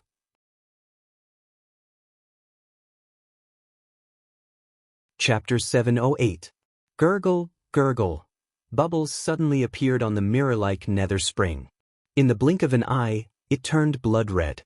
Accompanied by the ripples of the bubbles, a passage appeared as if the water surface was cut open. Two figures walked out one after another. The one in front was East Unicorn Ghost Emperor, and the one behind was Lin Muyu. Immediately, the group of official lords and ghost dragon leaders were dumbfounded. Lin Muyu was still alive. This was unbelievable. What made East Unicorn Ghost Emperor show such kindness? "Greetings, Your Majesty." The official lords knelt together, which was equivalent to kneeling to Lin Muyu, who was beside East Unicorn Ghost Emperor. An official lord raised his head and asked in confusion, "Your Majesty, Lin Muyu trespassed into the nether spring and disturbed the rules of the three realms." Why did your majesty let him go? East Unicorn Ghost Emperor's face was enshrouded in a faint light. This was a kind of concealment technique. Without this light, East Unicorn Ghost Emperor's beaten face would be seen. Moreover, he silently circulated his strength and found that although the seal on the divine power in his body had been partially unlocked, he still couldn't use most of his power. With his current power, he still wasn't confident of winning against Lin Muyu. Therefore, he took a deep breath and said with bright eyes, Lin Muyu broke through the 12 worlds of the Nether Spring and saw through the mortal world. I am very appreciative of him, so I decided to exempt him this time. You don't have to ask anymore. How can a genius like him be killed? He should be nurtured for the benefit of the 3 realms. On the side, Lin Muyu lowered her voice and said, Send me out of the ghost realm. East Unicorn Ghost Emperor gritted his teeth in hatred, but there was nothing he could do. He could only say in a clear voice, I will send him out of the ghost realm now. You all still need to guard the Nether Spring here. Do not be negligent, understand? Yes, Your Majesty. East Unicorn looked at Lin Muyu, and the two flew up side by side and went straight to the world above. While flying, East Unicorn said in a low voice, Lin Muyu, don't go too far. At least give me face in front of my subordinates. This is our agreement, isn't it? Haven't I already given you enough face? Lin Muyu placed his hands behind his back and lazily let out a sigh of relief. After knowing that Qin Yin had reincarnated once again, his mood was indescribably good. As long as Qin Yin was still alive, he could wait for thousands of years. He was only afraid that Qin Yin's spirit would vanish into thin air and he would never be able to find her again. Is this considered giving enough face? East Unicorn Ghost Emperor continued to express his dissatisfaction. You didn't even kneel down to me. Don't forget that I'm the supreme being of the ghost realm. You're just a scattered god. What right do you have to be on equal footing with me? Lin Muyu raised her brows and said bluntly, A loser wants me to kneel before you? Dream on. Dong Lin, if I really don't give you face, I'll immediately hire 10,000 storytellers to divide the story of your defeat into 24 chapters and 48 sections. Then I'll narrate it on the bridge for 3 days and 3 nights, letting everyone in the 3 realms know of your glorious deeds. Damn, aren't you too ruthless? East Unicorn Ghost Emperor's heart skipped a beat. If that was really the case, his reputation would be ruined. How could he still have the face to be one of the 3 supreme beings of the ghost realm in the future? Lin Muyu was slightly proud of herself. This time, she had finally grabbed Dong Lin's weak point. This guy was willing to suffer for his reputation. As long as she had this weakness, she wouldn't have to be afraid of him for the rest of her life. Thinking of this, Lin Muyu continued leisurely, but don't worry. After I return to the Shattered Cauldron realm, although I will tell some people that I defeated you, they will definitely keep their mouths shut. But you have to remember, if you continue to be overbearing, this matter will definitely spread throughout the 3 realms.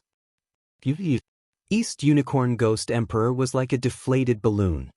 He lost his temper and said, Then what do you want? You have to take good care of everyone who passed away in the Shattered Cauldron Realm Empire. Don't let them enter the 18 levels of hell. Don't let them enter the Nether Spring or the Soul Refining Pool. Do you understand? Got it? You're really troublesome. Dong Lin said coldly. Anyway, it's fine as long as you understand. Lin Muyu smiled secretly. She saw East Unicorn Ghost Emperor with his hands behind his back. After a sharp scream, he actually pierced through the sky. A blood-colored passageway went straight to the surface of the Yellow Springs. It was like a VIP passageway for ghost emperors.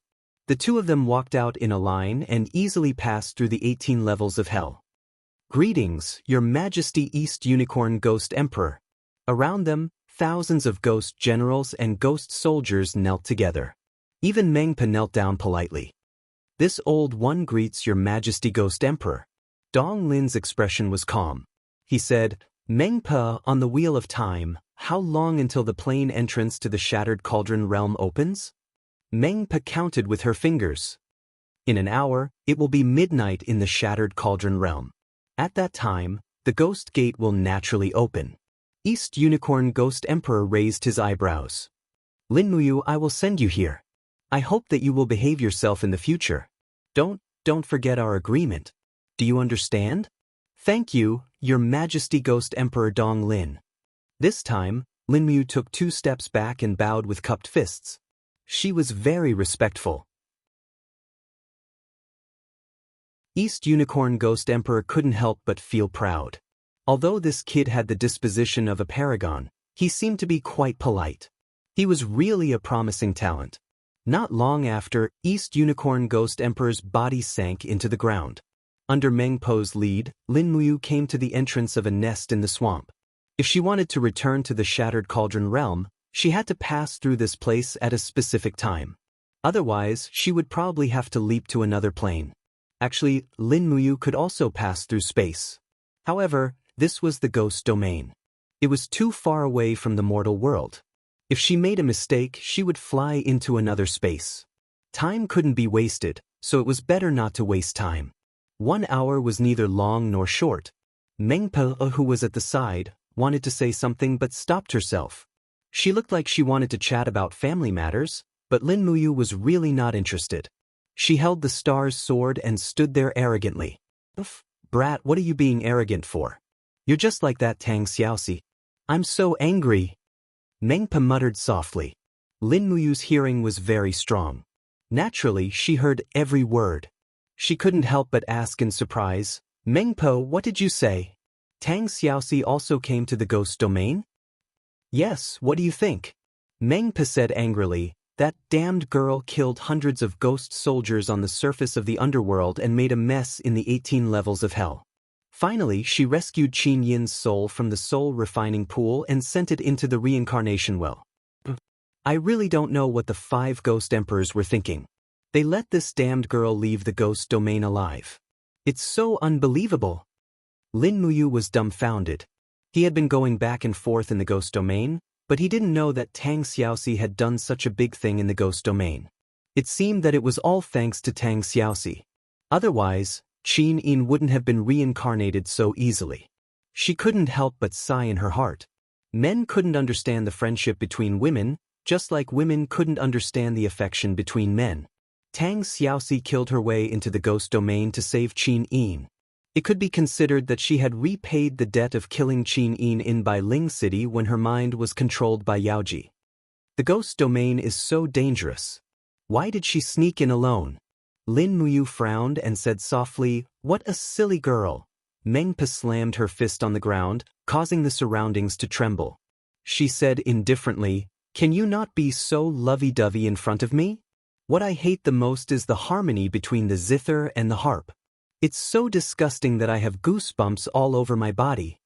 Lin Muyu glanced at her and said, that's right. With your honor, I don't think you can survive in this world where looks are the most important. What did you say? You don't want to go back to the broken cauldron world? Meng Po's voice became cold. Lin Muyu hurriedly smiled and said, Io, Sister Meng Po, what are you talking about? Actually, when it comes to women, we have to look at their temperament. Some women don't have beauty, but their charm are engraved in their bones. Just like you. Really? Meng Po's heart thumped as she winked. Lin Muyu covered her mouth to stop herself from vomiting.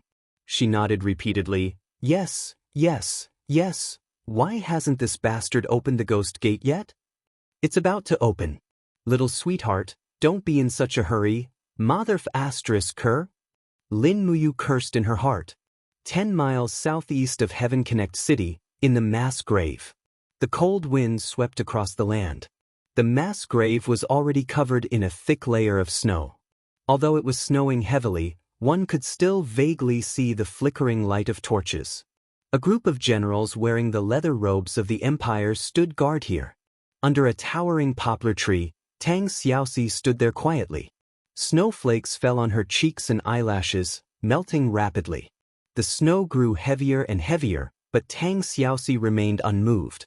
It had already been half a month since she left the ghost domain, but Lin Muyu had yet to return. This proved that Lin Muyu had already been in the Nether Spring for more than half a month. Rustle, rustle, Wei Chou walked over with Sidu Sin, Sidu Shui, and Bai Yin. He cupped his fists and said, Princess Shi, it's snowing so heavily tonight. Why don't you stop waiting? It'll be bad if you get sick from the cold. We'll stay here and wait for His Highness King Qin. No, I'm not going back. Tang Xiaoxi shook her head. She felt that it was a little rude to say this, so she added, I won't know what to do if I go back and face an empty courtyard alone. Duke Wei, you don't have to worry about me. I won't get sick from the cold. Then all right. Wei Chou nodded and didn't say anything else. Not long after, there was a sudden crack in the snow. A flash of lightning flashed, and the plane's wall was torn open. Tang Xiaoxi hurriedly looked over.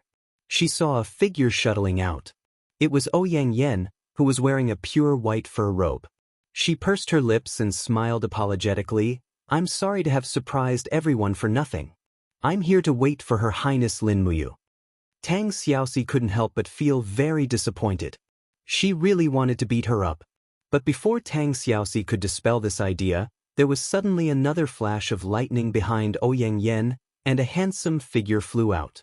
The powerful impact of penetrating the wall of the plane made him involuntarily lean forward a few steps, and with a pa sound, he knocked Ouyang Yen to the ground. Lin Muyu said blankly, It's snowing? It's so cold. Why are there so many people? Xiao Shi, you're here too. Who did I knock into just now? Tang Xiaoxi suppressed the excitement in her heart. She was so happy that she almost cried. It was great to see him come back alive. Ouch! On the snowy ground, Ouyang Yen held her perky and slowly stood up. She said, Your Highness, you used too much force, and the angle was wrong. You really are a virgin who doesn't know anything. Pure yang body, no wonder you're so good at cultivation. Lin Muyu, Tang Xiaoxi, Wei Chou.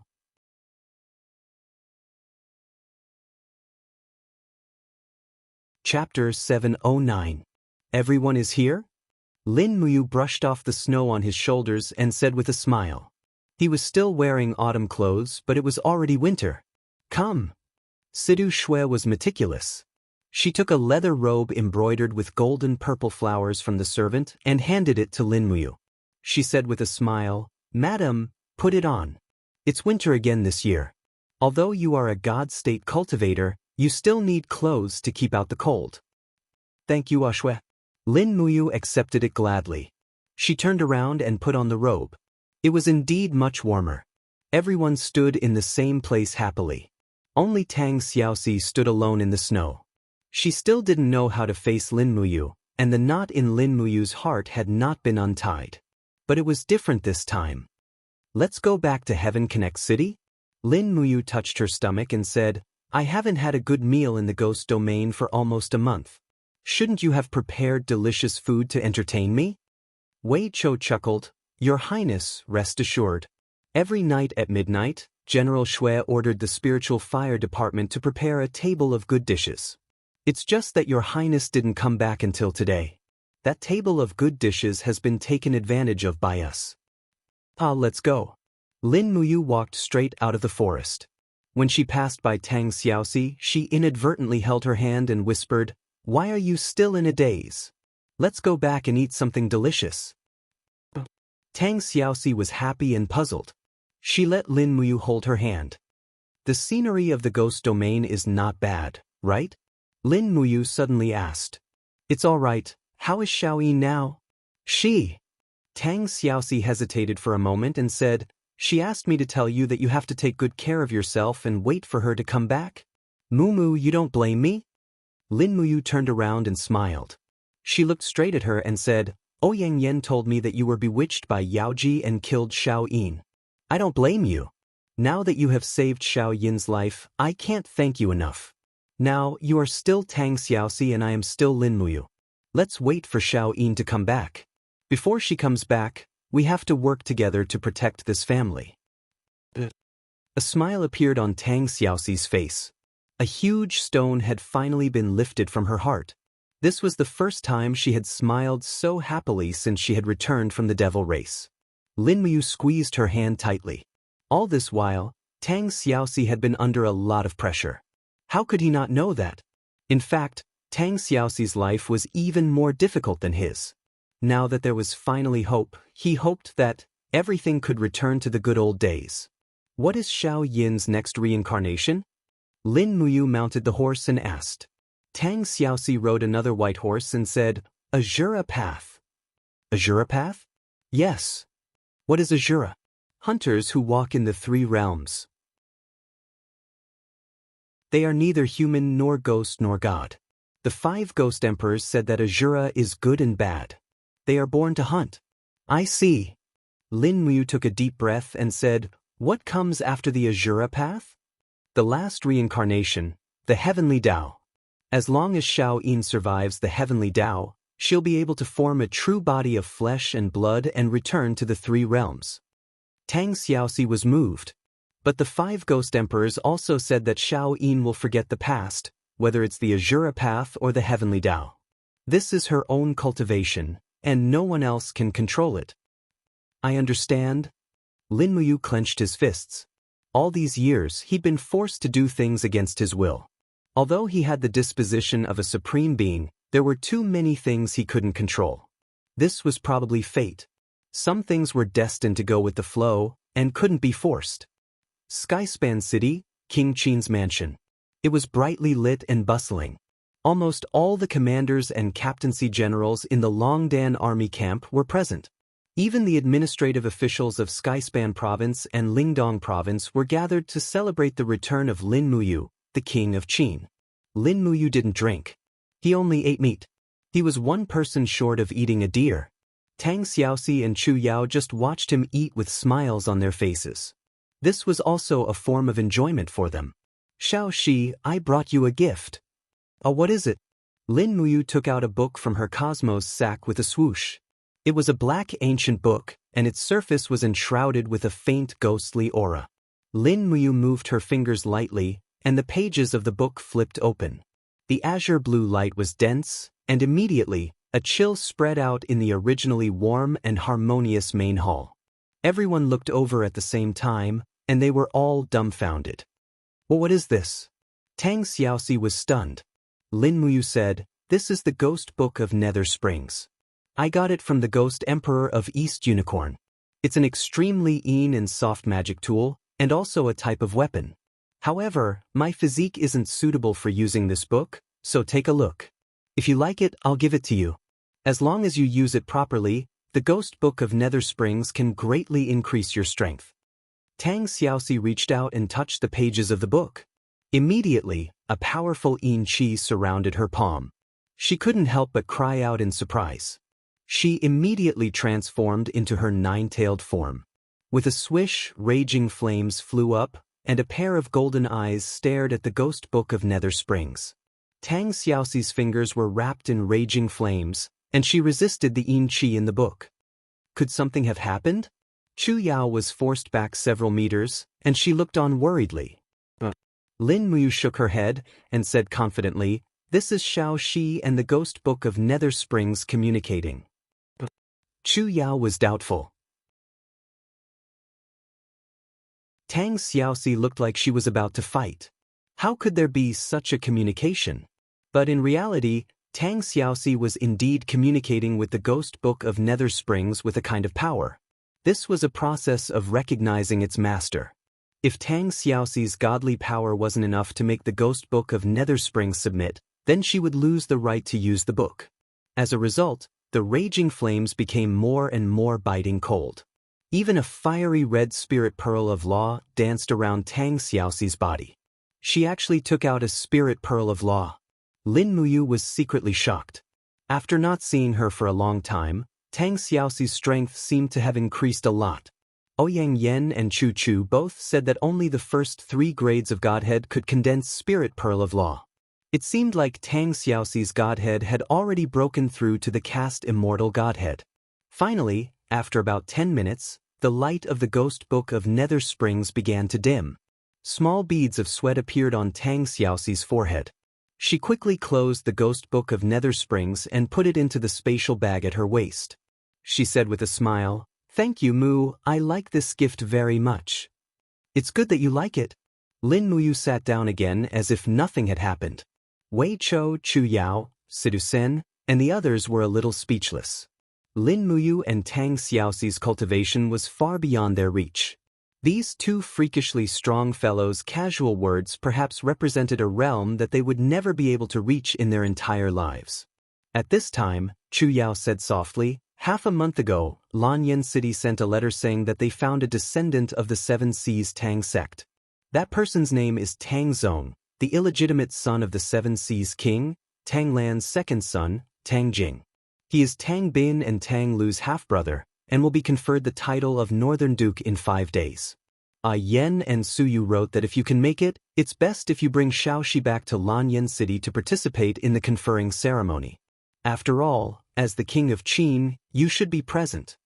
"So, Big Brother Feng will also return to Lanyan City in 5 days?" Lin Muyu asked with a smile. Chu Yao nodded vigorously. "That's great, I also happen to have a gift for him," Lin Muyu said excitedly.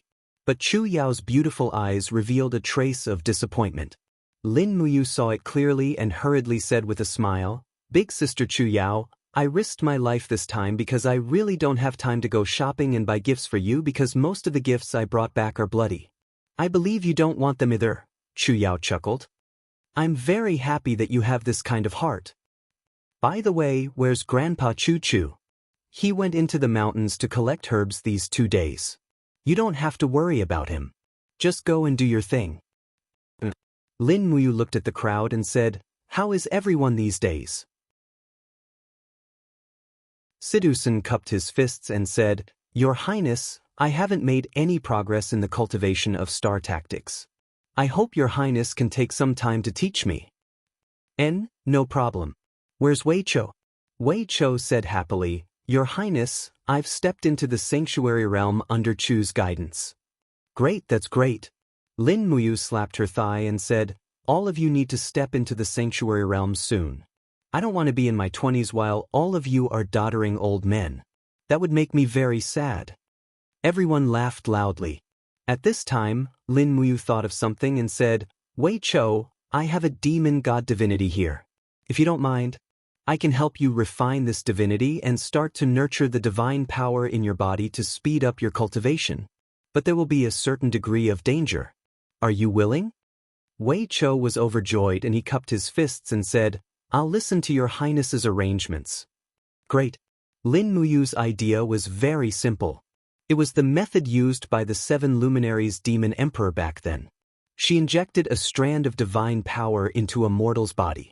As long as the mortal's body could withstand it, the divine power would be very beneficial and could even help him step into the immortal state in advance. At night, the side hall was filled with a piercingly cold light. Lin Muyu took out her treasure cauldron and started refining the demon god divinity. The demon god divinity was roughly the same grade as the heavenly Tao divinity. It wasn't too strong, but with Lin Muyu's supremacy divinity, it was definitely able to suppress it. Although the refining process was difficult, it was still a success. When the sun rose, the demon god divinity had already dissipated. More than 70% of the divine power was lost. Close to 10% of the divine power was absorbed by Wei Chou and the remaining 20% was refined by Lin Muyu. When the sun rose, Wei Chou sat cross-legged on the ground. He could already guide the divine power to circulate in his body. Lin Muyu clenched her fists and waves of energy surged through her body. A total of 21 heavenly caves. So she had also broken through to the 21st heavenly cave realm. The cultivation of the immortal state couldn't be rushed. The right path was to improve bit by bit. "Many thanks, Your Highness." Wei Chou opened his eyes and said with a face full of joy. There was a hidden divine light in his eyes. "You're welcome." Lin Muyu kept the treasure cauldron and suddenly asked, "Wei Chou, how is the matter of building a naval fleet going? I and the Navy Commander Bailey Tsong are already working on it. However, building a shipyard costs too much money. So for the time being, the shipyard in Lanyan City is only building warships. Please rest assured, Your Highness, there won't be any battles on the sea for the time being. Those clowns from Iha Nation are not a threat at all. Don't be negligent. We must build a naval fleet that can sweep across the sea as soon as possible." "Yes." Lin Muyu didn't know why she always wanted to build a naval fleet, but she just couldn't feel at ease. She had a feeling that the current Imperial Navy was like the Northern Sea's Navy. Once a new enemy appeared on the sea, the Imperial Navy would not be able to withstand a single blow.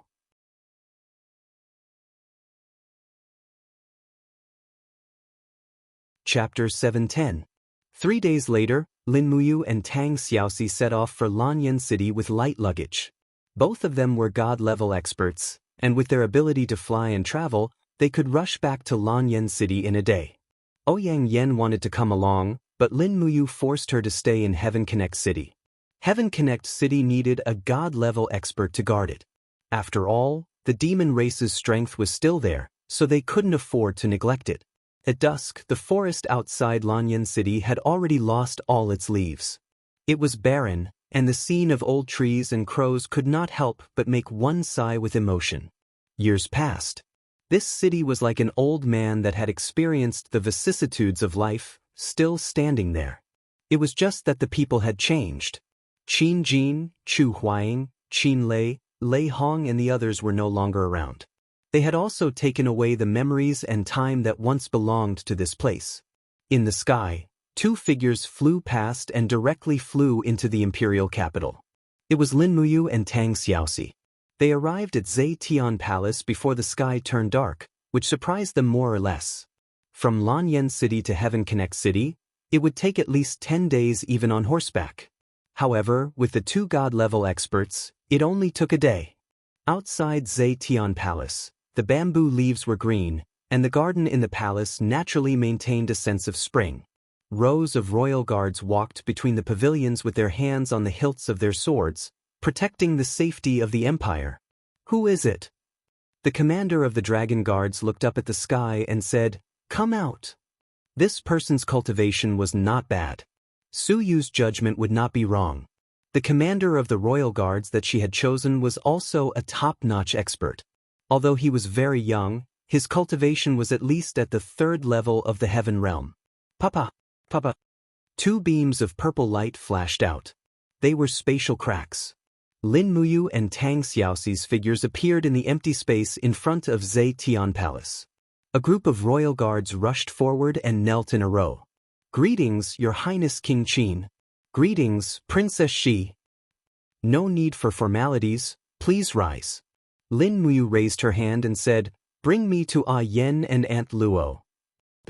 After receiving the report, Qin Yen and Su Yu walked straight out of the great hall. Qin Yen had a look of joy. "Big brother, you're back?" As the loyal prince, this brat still maintained the simplicity and innocence of the past. Qin Yen, who was infatuated with the cultivation of martial arts, had already stepped into the Saint Heaven realm and was only a step away from the God realm. However, his cultivation in the art of a ruler and shrewdness was equivalent to 0. If not for Su Yu assisting him, the Zetian Palace would probably have changed owners in less than half a year. Lin Muyu hugged Qin Yen, the two of them laughing heartily. The joy of reuniting after a long time was self-evident.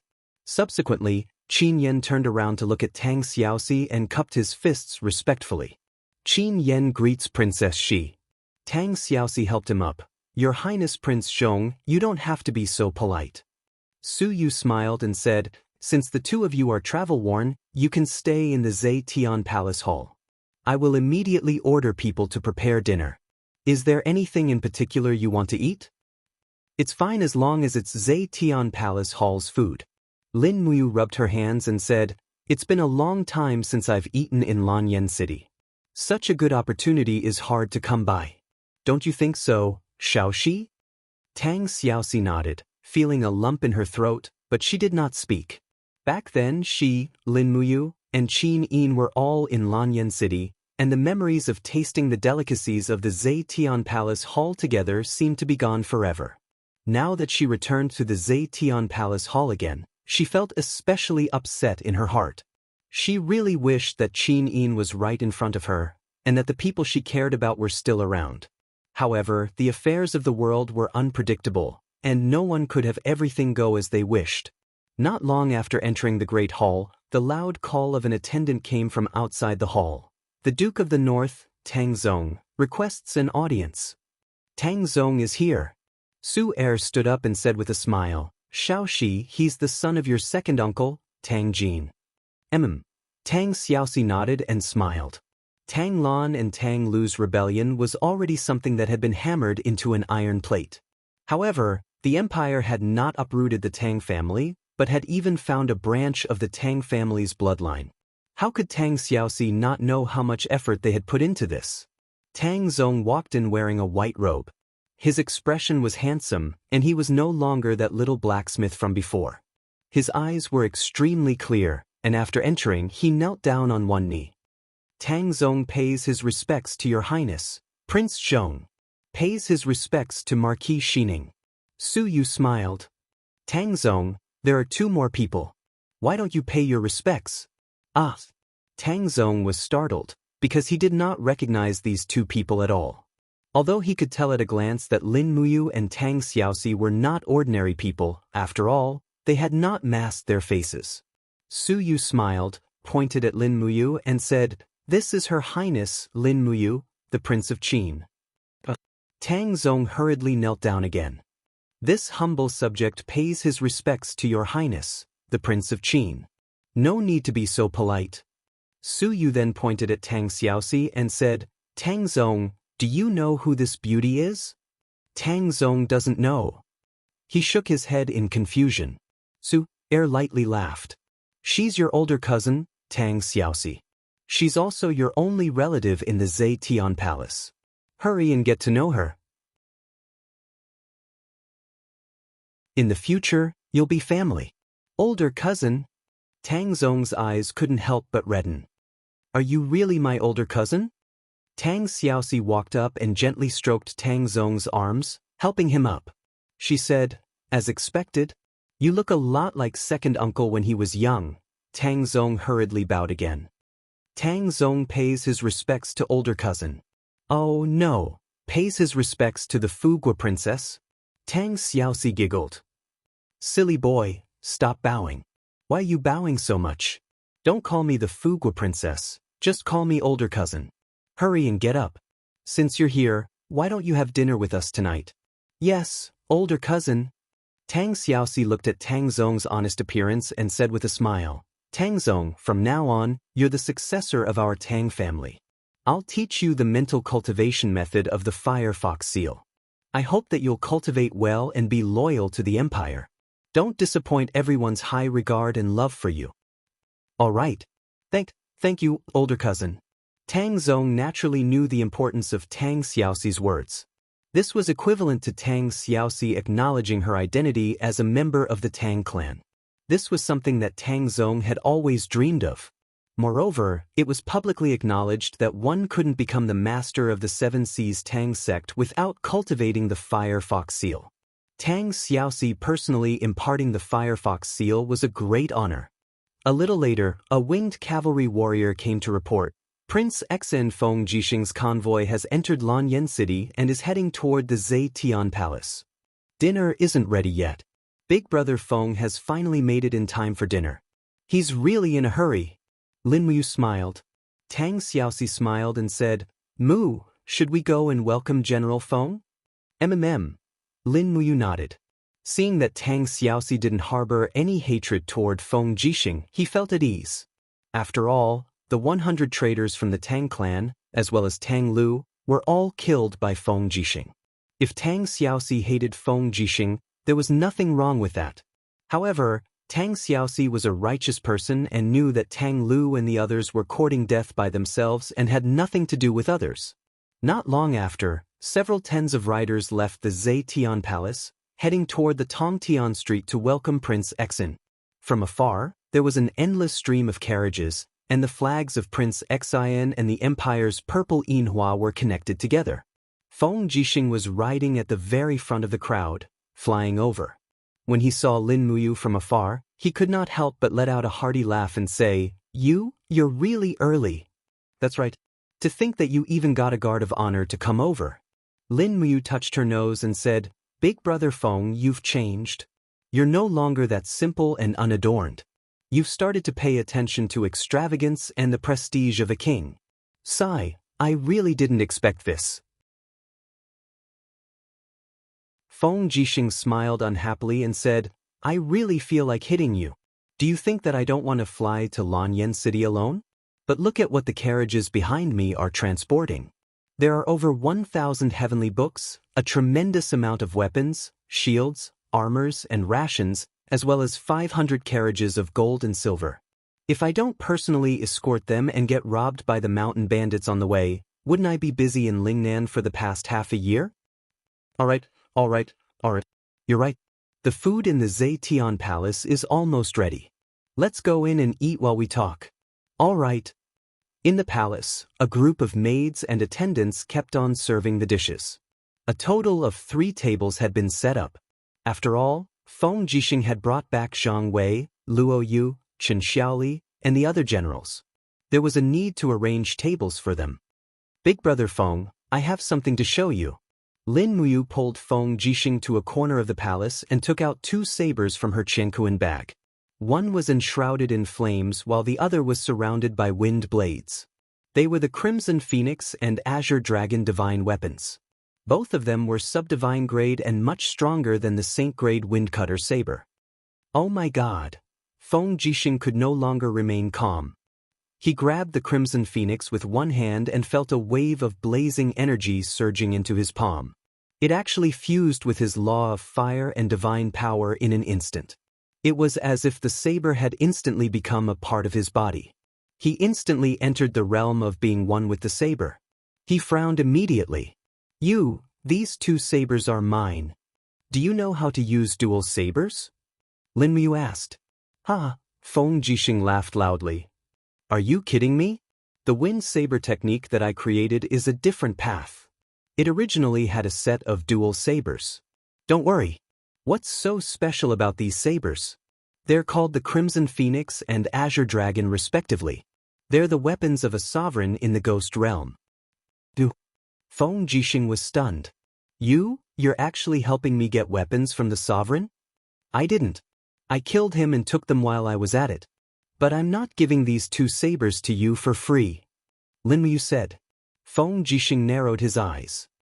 Name your price. Don't be too harsh. The taxes in Lingnan aren't that high. Lin Muyu raised 2 fingers. Oh. Feng Jixing was overjoyed. At least you have a conscience. 2 million Jin coins is enough. Who said 2 million? I want 200 million Jin coins. What? 200 million? Feng Jixing was shocked. Do you think I'm a tycoon? 200 million Jin coins is enough to make the treasury of Xiang City lose a layer of its skin. That's right. Lin Muyu said, I still need to ask a yen for another 200 million. Together with the 100 million I have, it will be 500 million. Why do you need 500 million Jin coins? Feng Jixing was stunned. To build a dock in Lingdong province and build fortress ships and warships. Feng Jixing fell silent. But he knew that Lin Muyu's knowledge was definitely outstanding even on the continent. He nodded and said, All right, no problem. The Jin coins will arrive in Winterfrost City next month. Just let me know if you need anything else. Craftsmen, people who know how to build ships. Okay, I'll do my best.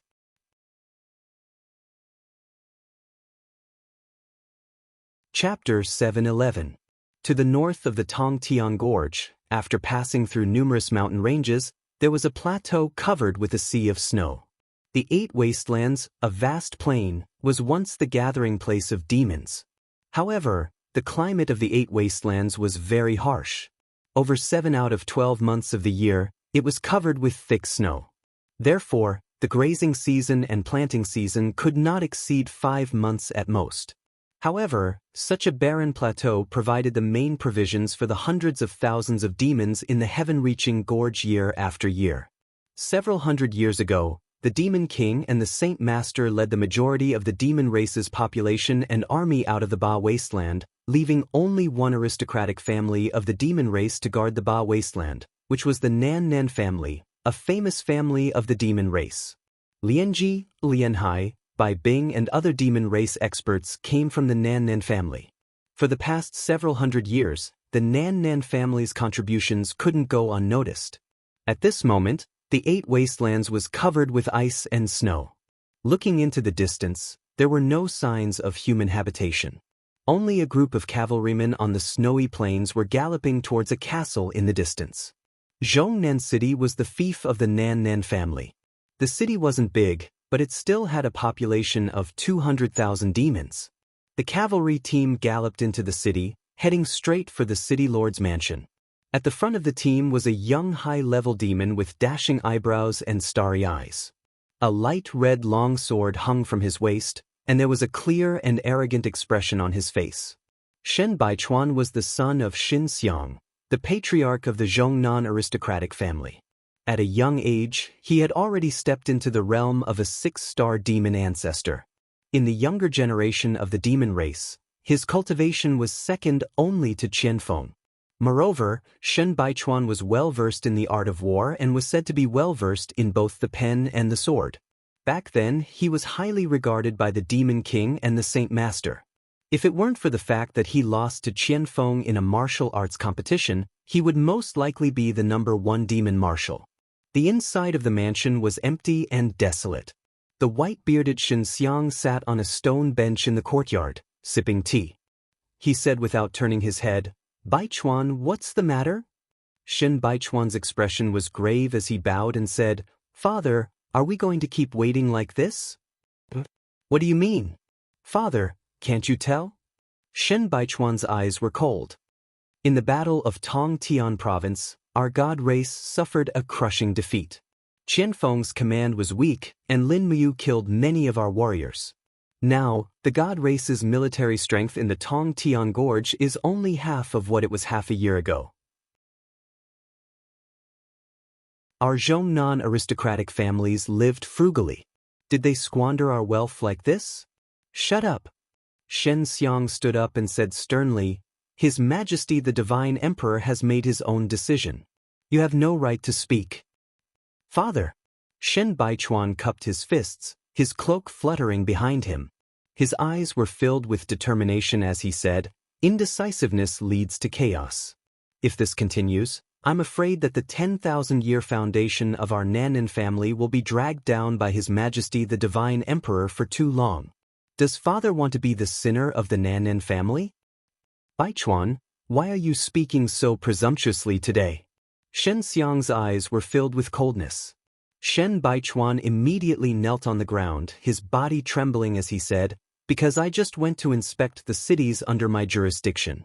There are people dying of starvation and cold everywhere, especially in Willow City. Almost half of the people in the city died of starvation. The people have lost their homes, and the plague is spreading everywhere.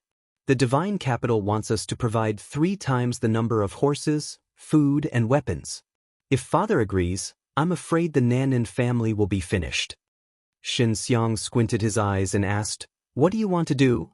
Shen Baichuan gritted his teeth. "I hope Father can let me go to Tongtian Gorge.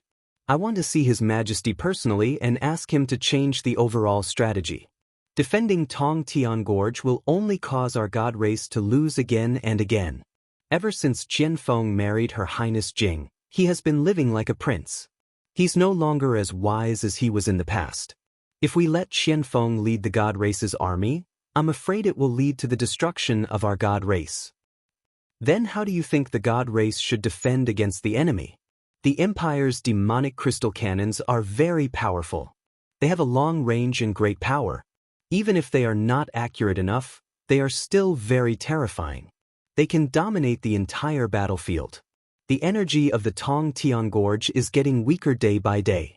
As long as the Empire gathers enough demonic crystal cannons, they can blast the Tongtian Gorge open and advance into the Tongtian Gorge step by step.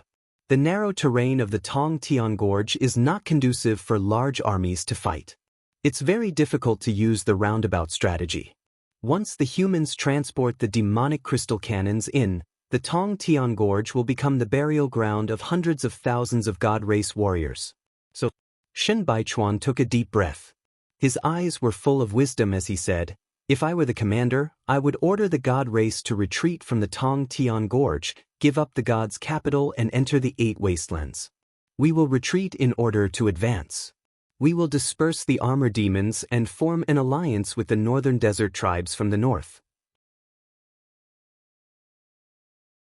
We will break through the northern gate of the Empire's Cloud Province and attack the Empire's army from the plains. As long as we get the Cloud Province, we will have the capital to continue to compete with the humans. Father, as the saying goes, water is unpredictable and soldiers are unpredictable. If we are trapped in the Tong Tian Gorge, it will only lead to our destruction. That's all I have to say. Father, please judge the situation. Shen Xiang sat on the stone stool again. The cold stool made his buttocks feel cold. After a while, Shen Xiang said, "Why do you think that His Majesty the God Emperor will appreciate you and give you the title of Marshal?" "Because," Shen Baichuan smiled and said, "because Zhongnan family has 100,000 cavalrymen in the 8 wastelands. These 100,000 cavalrymen can protect His Majesty. If His Majesty doesn't retreat into the 8 wastelands, then our 100,000 cavalrymen can't provide such protection for His Majesty." Shen Xiang was startled. "Baichuan, what do you mean by that?" "What I mean is very clear. If Feng Yuan can become the God Race's emperor, then Shen Xiang can also become the God Race's emperor. If Feng Yuan is stubborn, then he can no longer be the God Race's emperor." "You," Shen Xiang pondered for a long time before he waved his hand and said, "I'm tired, I'm going to sleep for a while." "Baichuan, you decide everything yourself. This is the Zhongnan family's golden seal, you have to use it properly." With that, Shen Xiang stood up and walked shakily to his room. 2 graceful maids hurriedly came out to welcome him. On the other hand, Shen Baichuan's gaze was fixed on the stone table. There was a small and exquisite golden seal on the table. This golden seal was the symbol of the highest authority in the entire Nannan aristocrat clan. It was the tiger seal that could mobilize 100,000 cavalrymen. Immediately, Shen Baichuan's heart pounded violently. He was actually so close to the highest authority. Wasn't this the day he had been dreaming of? His palm covered the golden seal's handle. Even the golden seal still had Shen Xiang's warmth. "Father, just watch. I will definitely revive the God race." 800 miles west of Lanyan City, an ancient city pass stood between the plains and the endless forest. It was the demon-subduing pass, a pass that had existed for a long time. It was the existence of the demon-subduing pass that prevented the millions of demons from invading the east and ensured the long-term peace of Lanyan City. During the 4 years that Tang Xiaoxi had been in a coma in the Tongtian Gorge, the demons had repeatedly caused trouble at the pass. As a result, the Zetian Palace had ordered to increase the number of Marquis Zhenshi's soldiers to 150,000. At the same time, the demon-subduing pass had been expanded to become a huge pass that could accommodate 150,000 soldiers. From the east of the pass, a man and a woman were walking side by side. They weren't walking fast, but they weren't slow either. "Sergeant, look, someone is coming over there." A young soldier stood up and pointed into the distance. Under the battlement, the sleepy middle-aged sergeant rubbed his eyes and glanced outside the wall. He couldn't help but frown and said, "That's strange. The demon-subduing pass is so desolate. The demon-subduing pass is full of demons who eat people without spitting out their bones. Who would come to the demon-subduing pass? Could it be that they are poachers who want to hunt spirit beasts in the endless forest?" "It doesn't look like it, sir. The leather robes that they are wearing seem to have the Qin clan's purple Yinhua emblem." "Ah!" The sergeant squinted his eyes and took a closer look. He couldn't help but tremble. "Oh my God! That man is wearing 3 golden general stars and is wearing a noble battle robe. Could he be one of the 3 kings? Also, sir, that woman is wearing a princess robe. I've seen Princess Tang Wei in Lanyan City. She was wearing the same robe. Then, they must be His Highness Prince Qin and Princess Tang Xiaoxi. Ah? It can't be. Is it His Highness Prince Qin who has become a god?" At this moment, Lin Muyu and Tang Xiaoxi had arrived at the bottom of the city. They leaped up and easily flew above the city. Tang Xiaoxi looked at the dumbfounded soldiers who didn't know whether they should shoot their arrows or not. She smiled and said, "Don't just stand there. Go and inform Lord Tangjin that Tang Xiaoxi and Lin Muyu are here. Yes. A captaincy was overwhelmed by the favor and scrambled down the pass.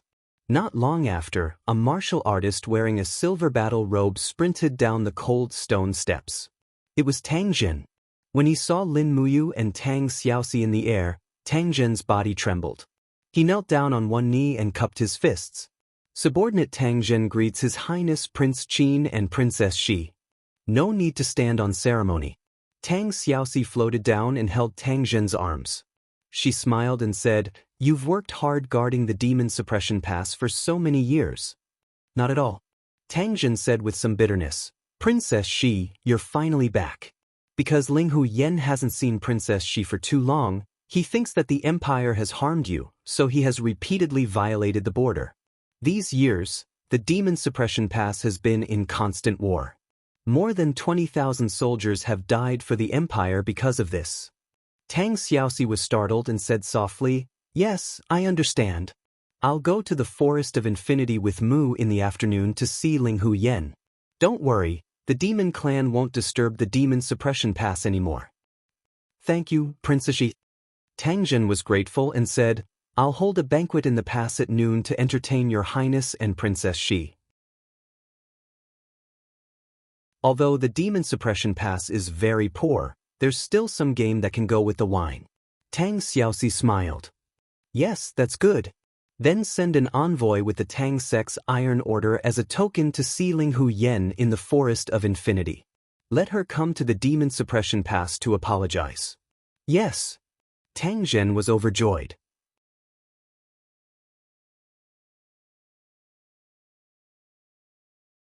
Chapter 712.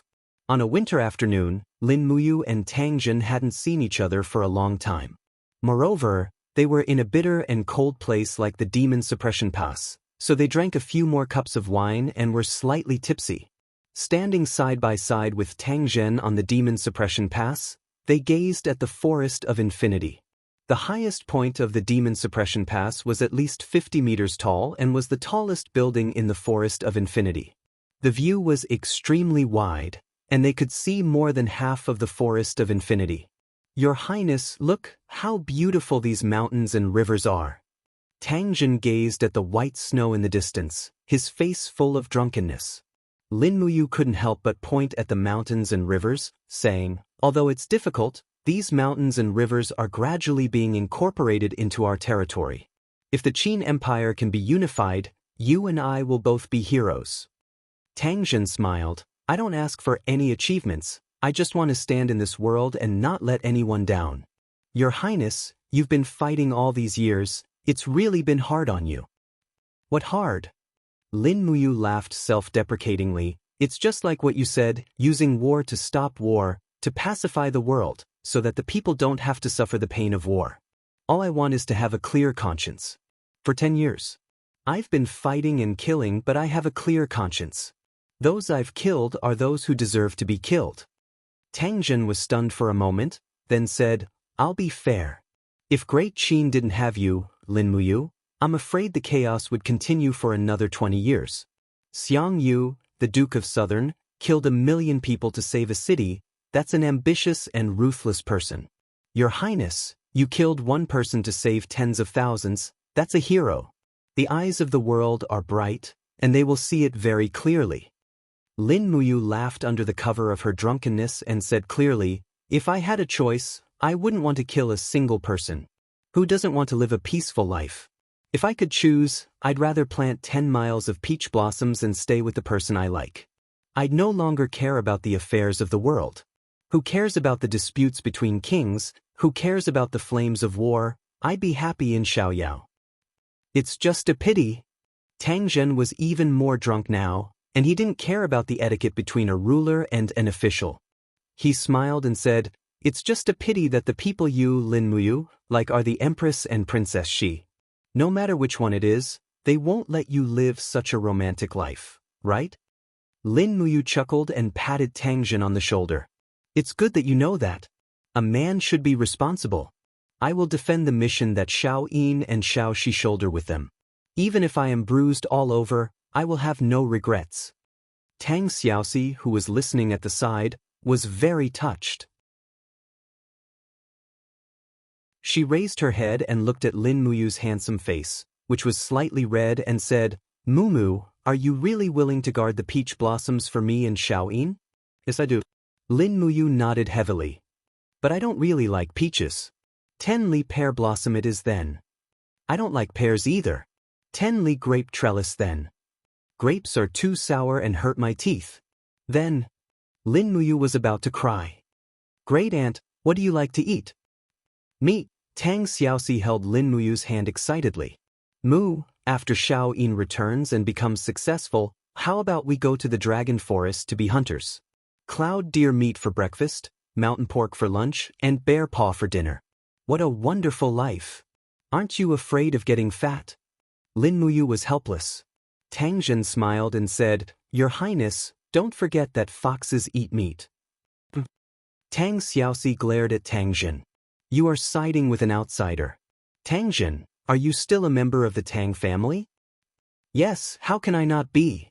Tang Jin grinned and said, Your Highness, I heard that you have met the illegitimate son of Second Master Tang Jin, Tang Zong, in Lanyan City? Yes, I have. It's a pity that I have to guard the demon-subduing pass. Otherwise, I would like to go back and pay my respects to this Duke of Zhenbei, the new master of the Seven Seas Tang sect. It's fine. After we meet Ling Hu Yen, you can naturally go back and see Tang Zong. Yes. Lin Muyu wanted to say something but stopped herself. Actually, everyone knew that although Tang Zong had been conferred the title of Duke of Zhenbei, he was nothing compared to the four dukes, Wei Chou, Xiang Yu, Zheng Yifan, and Luo Xian. First of all, Tang Zong's military strength was extremely limited. The power of life and death in the Seven Seas province was concentrated in the hands of Zhe Tian Palace. But overall it was still a good thing. After all, there was still a seedling left for the Seven Seas Tang sect. In truth, there were simply too many seedlings that wanted to find the Tang sect. Tang Lu and Tang Tian were both hedonistic young masters who had harmed many young girls among the common people when they were alive. If Xiao Han from the Fire Sparrow Division sent people to investigate, he could find at least 100 of them. But Lin Muyu couldn't be bothered to do such a strenuous and unrewarding thing. Since Qin Yin had chosen Tang Zong when she was alive, then so be it. In any case, this fellow was honest and kind. Fortune favors fools, and he would not incite Zheng Yifan's jealousy and be killed. At this moment, the sound of hooves and conch horns came from afar. The demons from the endless forest had arrived. The horses' hooves made a rustling sound on the snowy ground. Ling Hu Yen was dressed in a white robe. Her hair was elegantly coiled into a golden crown, and resplendent white diamond earrings swayed beside her ears. Her entire being was as beautiful as an elf in the snow. She was worthy of the title of the Endless Forest's #1 beauty. Behind her, hundreds of demon generals spurred their horses to follow. Not a single one of them dared to overstep Ling Hu Yan's position. After all, there was a difference in status. When Ling Hu Yan raised her head to look at the demon-subduing pass, she saw a vague figure that was very familiar. It was Tang Xiaoxi. Her Highness Ling Hu Yan's entire body trembled, and her nose felt sour. Without turning her head, she said to the demon generals behind her, Her Highness she is not dead. Her Highness she is not dead. The Empire did not betray the demon race. That's great. Her Highness she is not dead. The group of generals raised their weapons one after another and shouted loudly, venting the joy in their hearts. The demon race's way of celebrating was so violent that the densely packed archers on the city gates all knocked their arrows and pulled them into a full moon, aiming at Ling Hu Yen and the others in the distance. Put down your bows and arrows. Lin Muyu's voice was not very loud, but it was very penetrating, and there was an unquestionable sense of command in her voice. Immediately, the group of archers put down their bows and arrows. No one dared to act rashly. In front of a divine-level king, anyone who dared to act rashly would be courting death. Tang Xiaoxi's face was full of joy. Ling Hu Yen is here. Mu, shall we go down? All right. Tang Xiaoxi leaped up and disappeared in a flash. A spatial ripple appeared in the air, and the next moment, her figure had already appeared several hundred meters below the city walls. This was the extraordinary power of a divine-level expert. Tang Zhen was stunned. When he turned to look again, he discovered that Lin Muyu had also disappeared. She had appeared on the snowy ground below the city walls. Tang Xiaoxi's figure, her cloak fluttering in the wind, was elegant and free of dust. These two divine-level experts were really infuriating. Tang Zhen clenched his fists and said to the group of captaincy behind him, "Come, follow me down the city walls to welcome Ling Hu Yen." "Yes." Ling Hu Yen dismounted and knelt on both knees, disregarding the filth on the snowy ground. Her voice trembled as she said, "Ling Hu Yen of the Demon Clan greets Her Highness Shi. Ling Hu Yen, get up." Tang Xiaoxi helped her up and said, "Why did you start a war with the Empire when I wasn't around? You even killed so many Empire soldiers. How do you expect me to explain this?" Ling Hu Yen looked aggrieved as she said, "I had no choice. Princess Shi suddenly disappeared from the world. Princess Shi's grandfather committed suicide in 100 Ridge City and died for the country. Her brother, Tang Lu, lost his military power in Seven Seas Pass.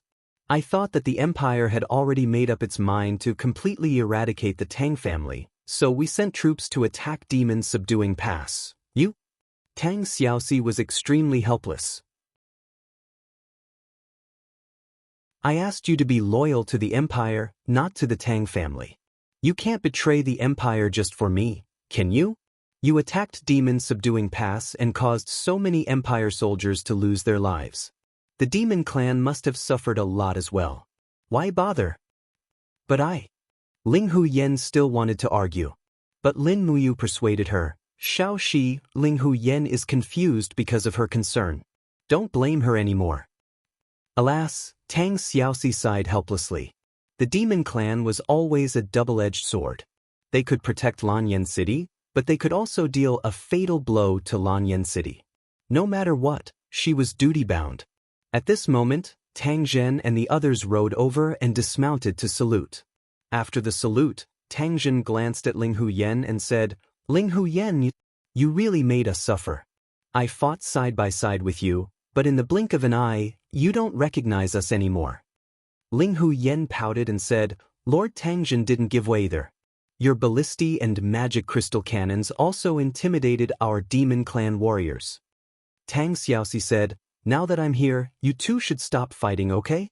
Just give me, Tang Xiaoxi, some face." Lin Muyu saw some clues and asked with a smile, "Ling Hu Yen, you are still unmarried, right?" "Yes, Your Highness. Do you want to introduce me?" Ling Hu Yen giggled. Lin Muyu nodded and looked at Tang Zhen, asking, "Markshan Shi, you are also unmarried, right?" Tang Zhen touched his nose and said, "Yes, I am still alone. When Your Highness is with the princess, you don't care about my feelings at all." "Alas." Lin Muyu smiled and said, "Ling Hu Yen, what do you think of Tang Zhen?" Ling Hu Yen was stunned and instantly understood that Lin Muyu wanted to be a matchmaker. She glanced at Tang Zhen and pouted, saying, "He is ugly, but he is not bad." Lin Muyu smiled knowingly and said, "Tang Zhen, what do you think of Ling Hu Yen?" "Your Highness, Ling Hu Yen is the most beautiful woman this subordinate has ever seen, second only to Her Highness Qin Yin and Princess Shi." "That's good. Since the two of you don't reject each other, and you're both single, why don't I be the matchmaker? The two of you should get married. It'll be the best of both worlds. Apart from accomplishing a beautiful thing, it'll also guarantee the eternal peace between the Demon Subduing Pass and the demon race." What, you don't want to?" "No, this subordinate is willing." Tang Zhen cupped his fists and revealed a happy expression. "This subordinate will listen to Your Highness's arrangements." Tang Xiaoxi smiled and asked, "Ling Hu Yen, are you willing to marry Marquise Shi Tang Zhen?" Ling Hu Yen immediately blushed and said, If you have something to say, just say it. I originally thought that Your Highness she would marry Lin Muyu and I would be a dowry, a concubine or something. I didn't think that Your Highness she would value this servant so much." Lin Muyu wanted to die and said, "How can your imagination be so rich? I don't take concubines." Ling Hu Yen smiled and said, Since your highness Prince Qin doesn't want me, then I can only marry Marquis Zhenxi. Tang Zhen was overjoyed. A beautiful wife with a voluptuous figure had fallen from the sky. How could he not be happy? That night, the demon-subduing pass set up 200 tables on the snowy ground outside the pass and held Tang Zhen and Ling Huyan's wedding with great fanfare. Moreover, Prince Qin and Princess Fu Guo were the witnesses.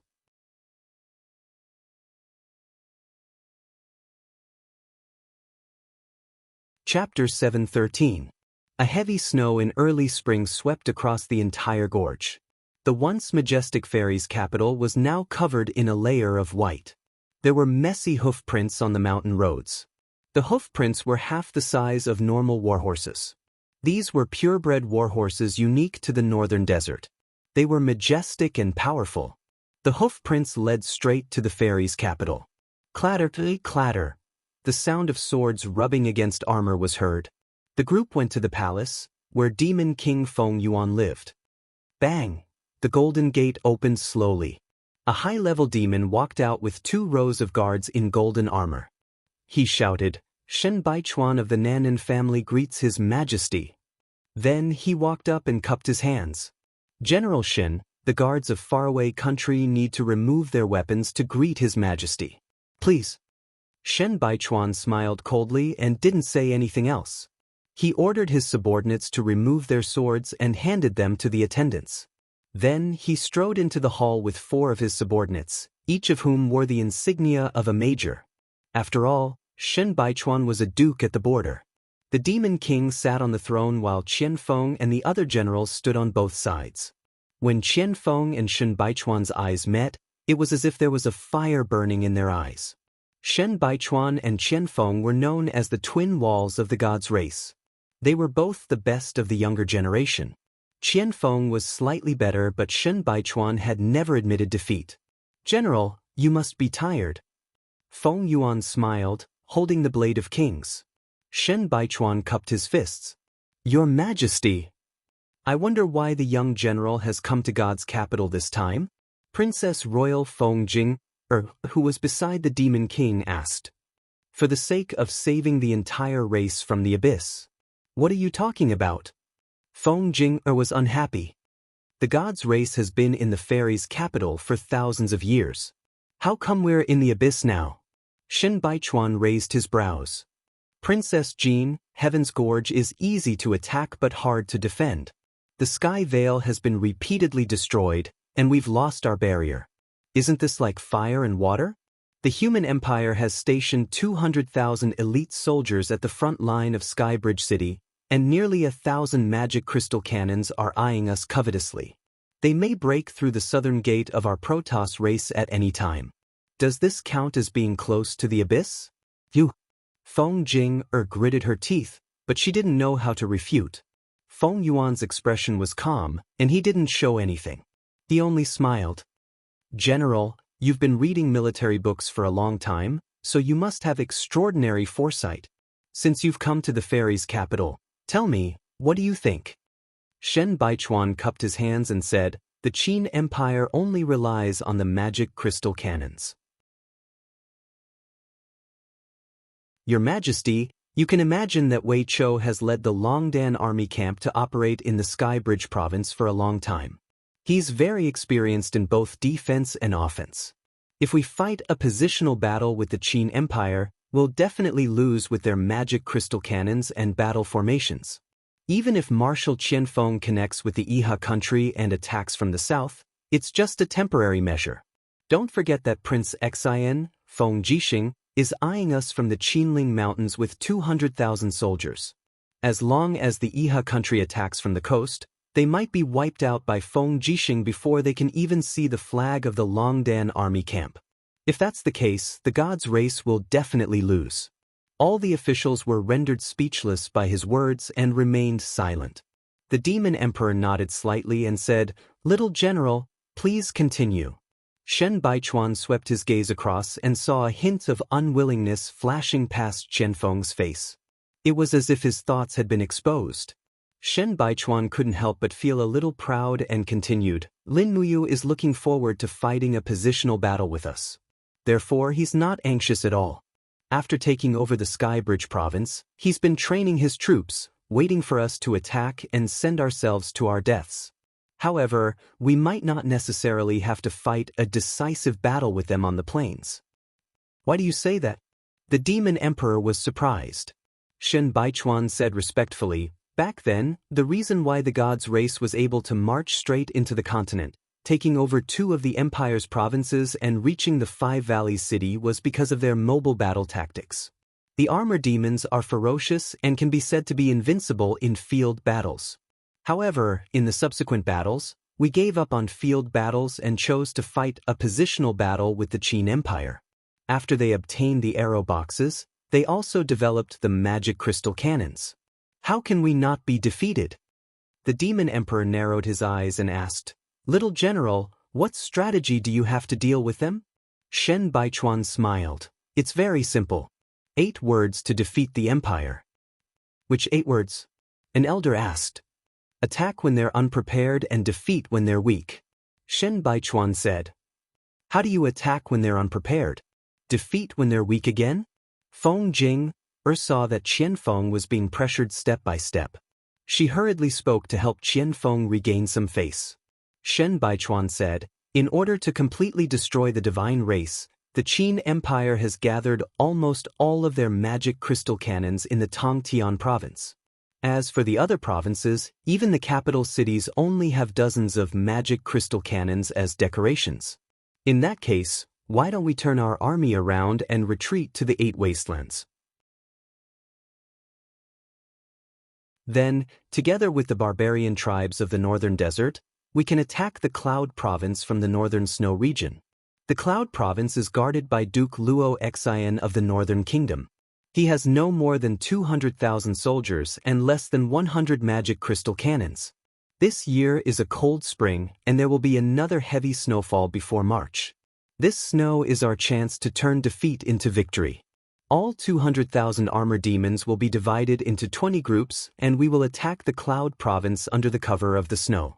Together with the spies we have been operating in the Cloud Province for many years, we won't have to worry about Twilight Rain City. Feng Jing bit her red lips and was speechless again. What do you think? What do you think? Shen Baichuan asked with a stern expression. The group of old officials nodded their heads and seemed to have no other ideas. At this moment, Qianfeng suddenly slammed his palm on the table beside him and said in a low voice, Nonsense. You're just an armchair strategist. Shen Baichuan smiled and said, Why does Marshal Qianfeng think that I'm just an armchair strategist? Qianfeng's eyes were cold as he said, First, if there is another heavy snow, the food for the 200,000 armor demons will be the biggest problem. We will be able to harvest some of the food in the Tongtian Gorge in a month. At least, it will be enough for the armor demons to get through the winter. However, if we send our army to the north and launch an attack on the Cloud Province from the snowfield, food will be the biggest problem. 200,000 armor demons will have to eat 2 million kilograms of food every day. Where will they come from? I'm afraid that they will all starve to death before they even enter the Cloud Province. Second, the tribes of the northern desert will come as fast as hungry wolves. Haven't the tribes of the 8 wastelands been harassed by the northern desert enough? Cooperating with the northern desert is no different from asking a tiger for its skin. Maybe the Cloud Province will be destroyed before we even enter our nest. Third, the Tongtian Gorge is the foundation of the Protoss. Only in the worm nest can we hatch the armor demons, the winged people, and the giant flying snakes. Without the help of these strange creatures, we will lose the foundation to challenge the Qin Empire. Shen Baichuan, do you know that war is unpredictable and water is unpredictable, but you don't know how to adapt to the situation, time, and place? Marshall is right, but I have a way to deal with all of them. Shen Baichuan smiled confidently and said, First, food will not be a problem. Although it is spring, the Zhongnan family can still provide food for 100,000 armor demons. The other 100,000 can be fed like ducks. Kill 1,000 armor demons every day and feed the rest of the armor demons, which can last for a month. Second, although the northern desert is a wolf, they are still bullied by the Qin Empire. If we promise them great benefits, They will definitely work for the Protoss. Third, as long as Lin Muyu gives the order, the magic crystal cannons will blast the sky, and the army will advance step by step. With the cultivation of the God State experts like Lin Muyu and Tang Xiaoxi, does Marshal Qianfeng still think that the giant flying snakes can be of use? Feed the armor demons with the corpses of the armor demons? Qianfeng couldn't help but laugh. I'm afraid only General Shen Baichuan can think of such a cruel way to exterminate the armor demons. The armor demons are beasts, why not? As the saying goes, the merciful do not lead the army. Marshal Qianfeng should understand this, right? Shen Baichuan did not budge an inch and sneered, no wonder the marshal lost to Lin Muyu time and time again. Qianfeng trembled with anger. Shen Baichuan, do you want the entire Protoss to be consigned to eternal damnation? No, I will only let the Protoss become the masters of the Shattered Cauldron world again. Shen Baichuan turned around and looked at the Demon Emperor. He knelt down on one knee and raised a golden seal in his hand. Your Majesty, the Zhongnan family's golden seal is here. As long as your Majesty agrees, Shen Baichuan is willing to lead the 100,000 cavalrymen of the Zhongnan family to regain the lost territory for your Majesty. However, we cannot use Marshal Qianfeng's strategy anymore. The Marshal is merciful and doesn't want blood to be spilled. Naturally, he can't contend with famous generals like Lin Muyu, Feng Jixing, and Xiang Yu. Feng Yuan took a deep breath. He naturally knew that other than the 200,000 armor demons under Qianfeng's command, the 100,000 cavalrymen of the Zhongnan family was the most reliable. Thus, he asked, Young General, where are the 100,000 cavalrymen of the 8 wastelands defending? They are at the 8 wastelands, waiting for your Majesty to dispatch them. Shen Baichuan lowered his head. What he meant was that if Feng Yuan didn't withdraw from the Tongtian Gorge, the 100,000 cavalrymen wouldn't be dispatched by Feng Yuan.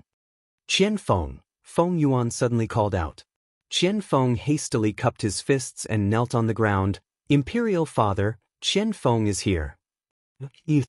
Demon King's eyes flickered. Very well. Someone, give the other commander's seal to Shen Baichuan. From now on, Shen Baichuan and Qianfeng will be the commanders of the divine race. Shen Baichuan will command the 100,000 cavalrymen of the 8 wastelands, while Qianfeng will command the 200,000 armor demons. That's it. Shen Baichuan's face was full of joy as he took the commander's seal. Thank you for your kindness, Your Majesty, but, Your Majesty, if you want me to attack the Cloud Middle Province, I'll need an army of 100,000 armor demons. Additionally, I'll need 10 giant flying snakes. In your dreams? Qianfeng's voice was cold. I won't hand over the armor demons to an unscrupulous person. Shen Baichuan only snickered, but didn't say anything.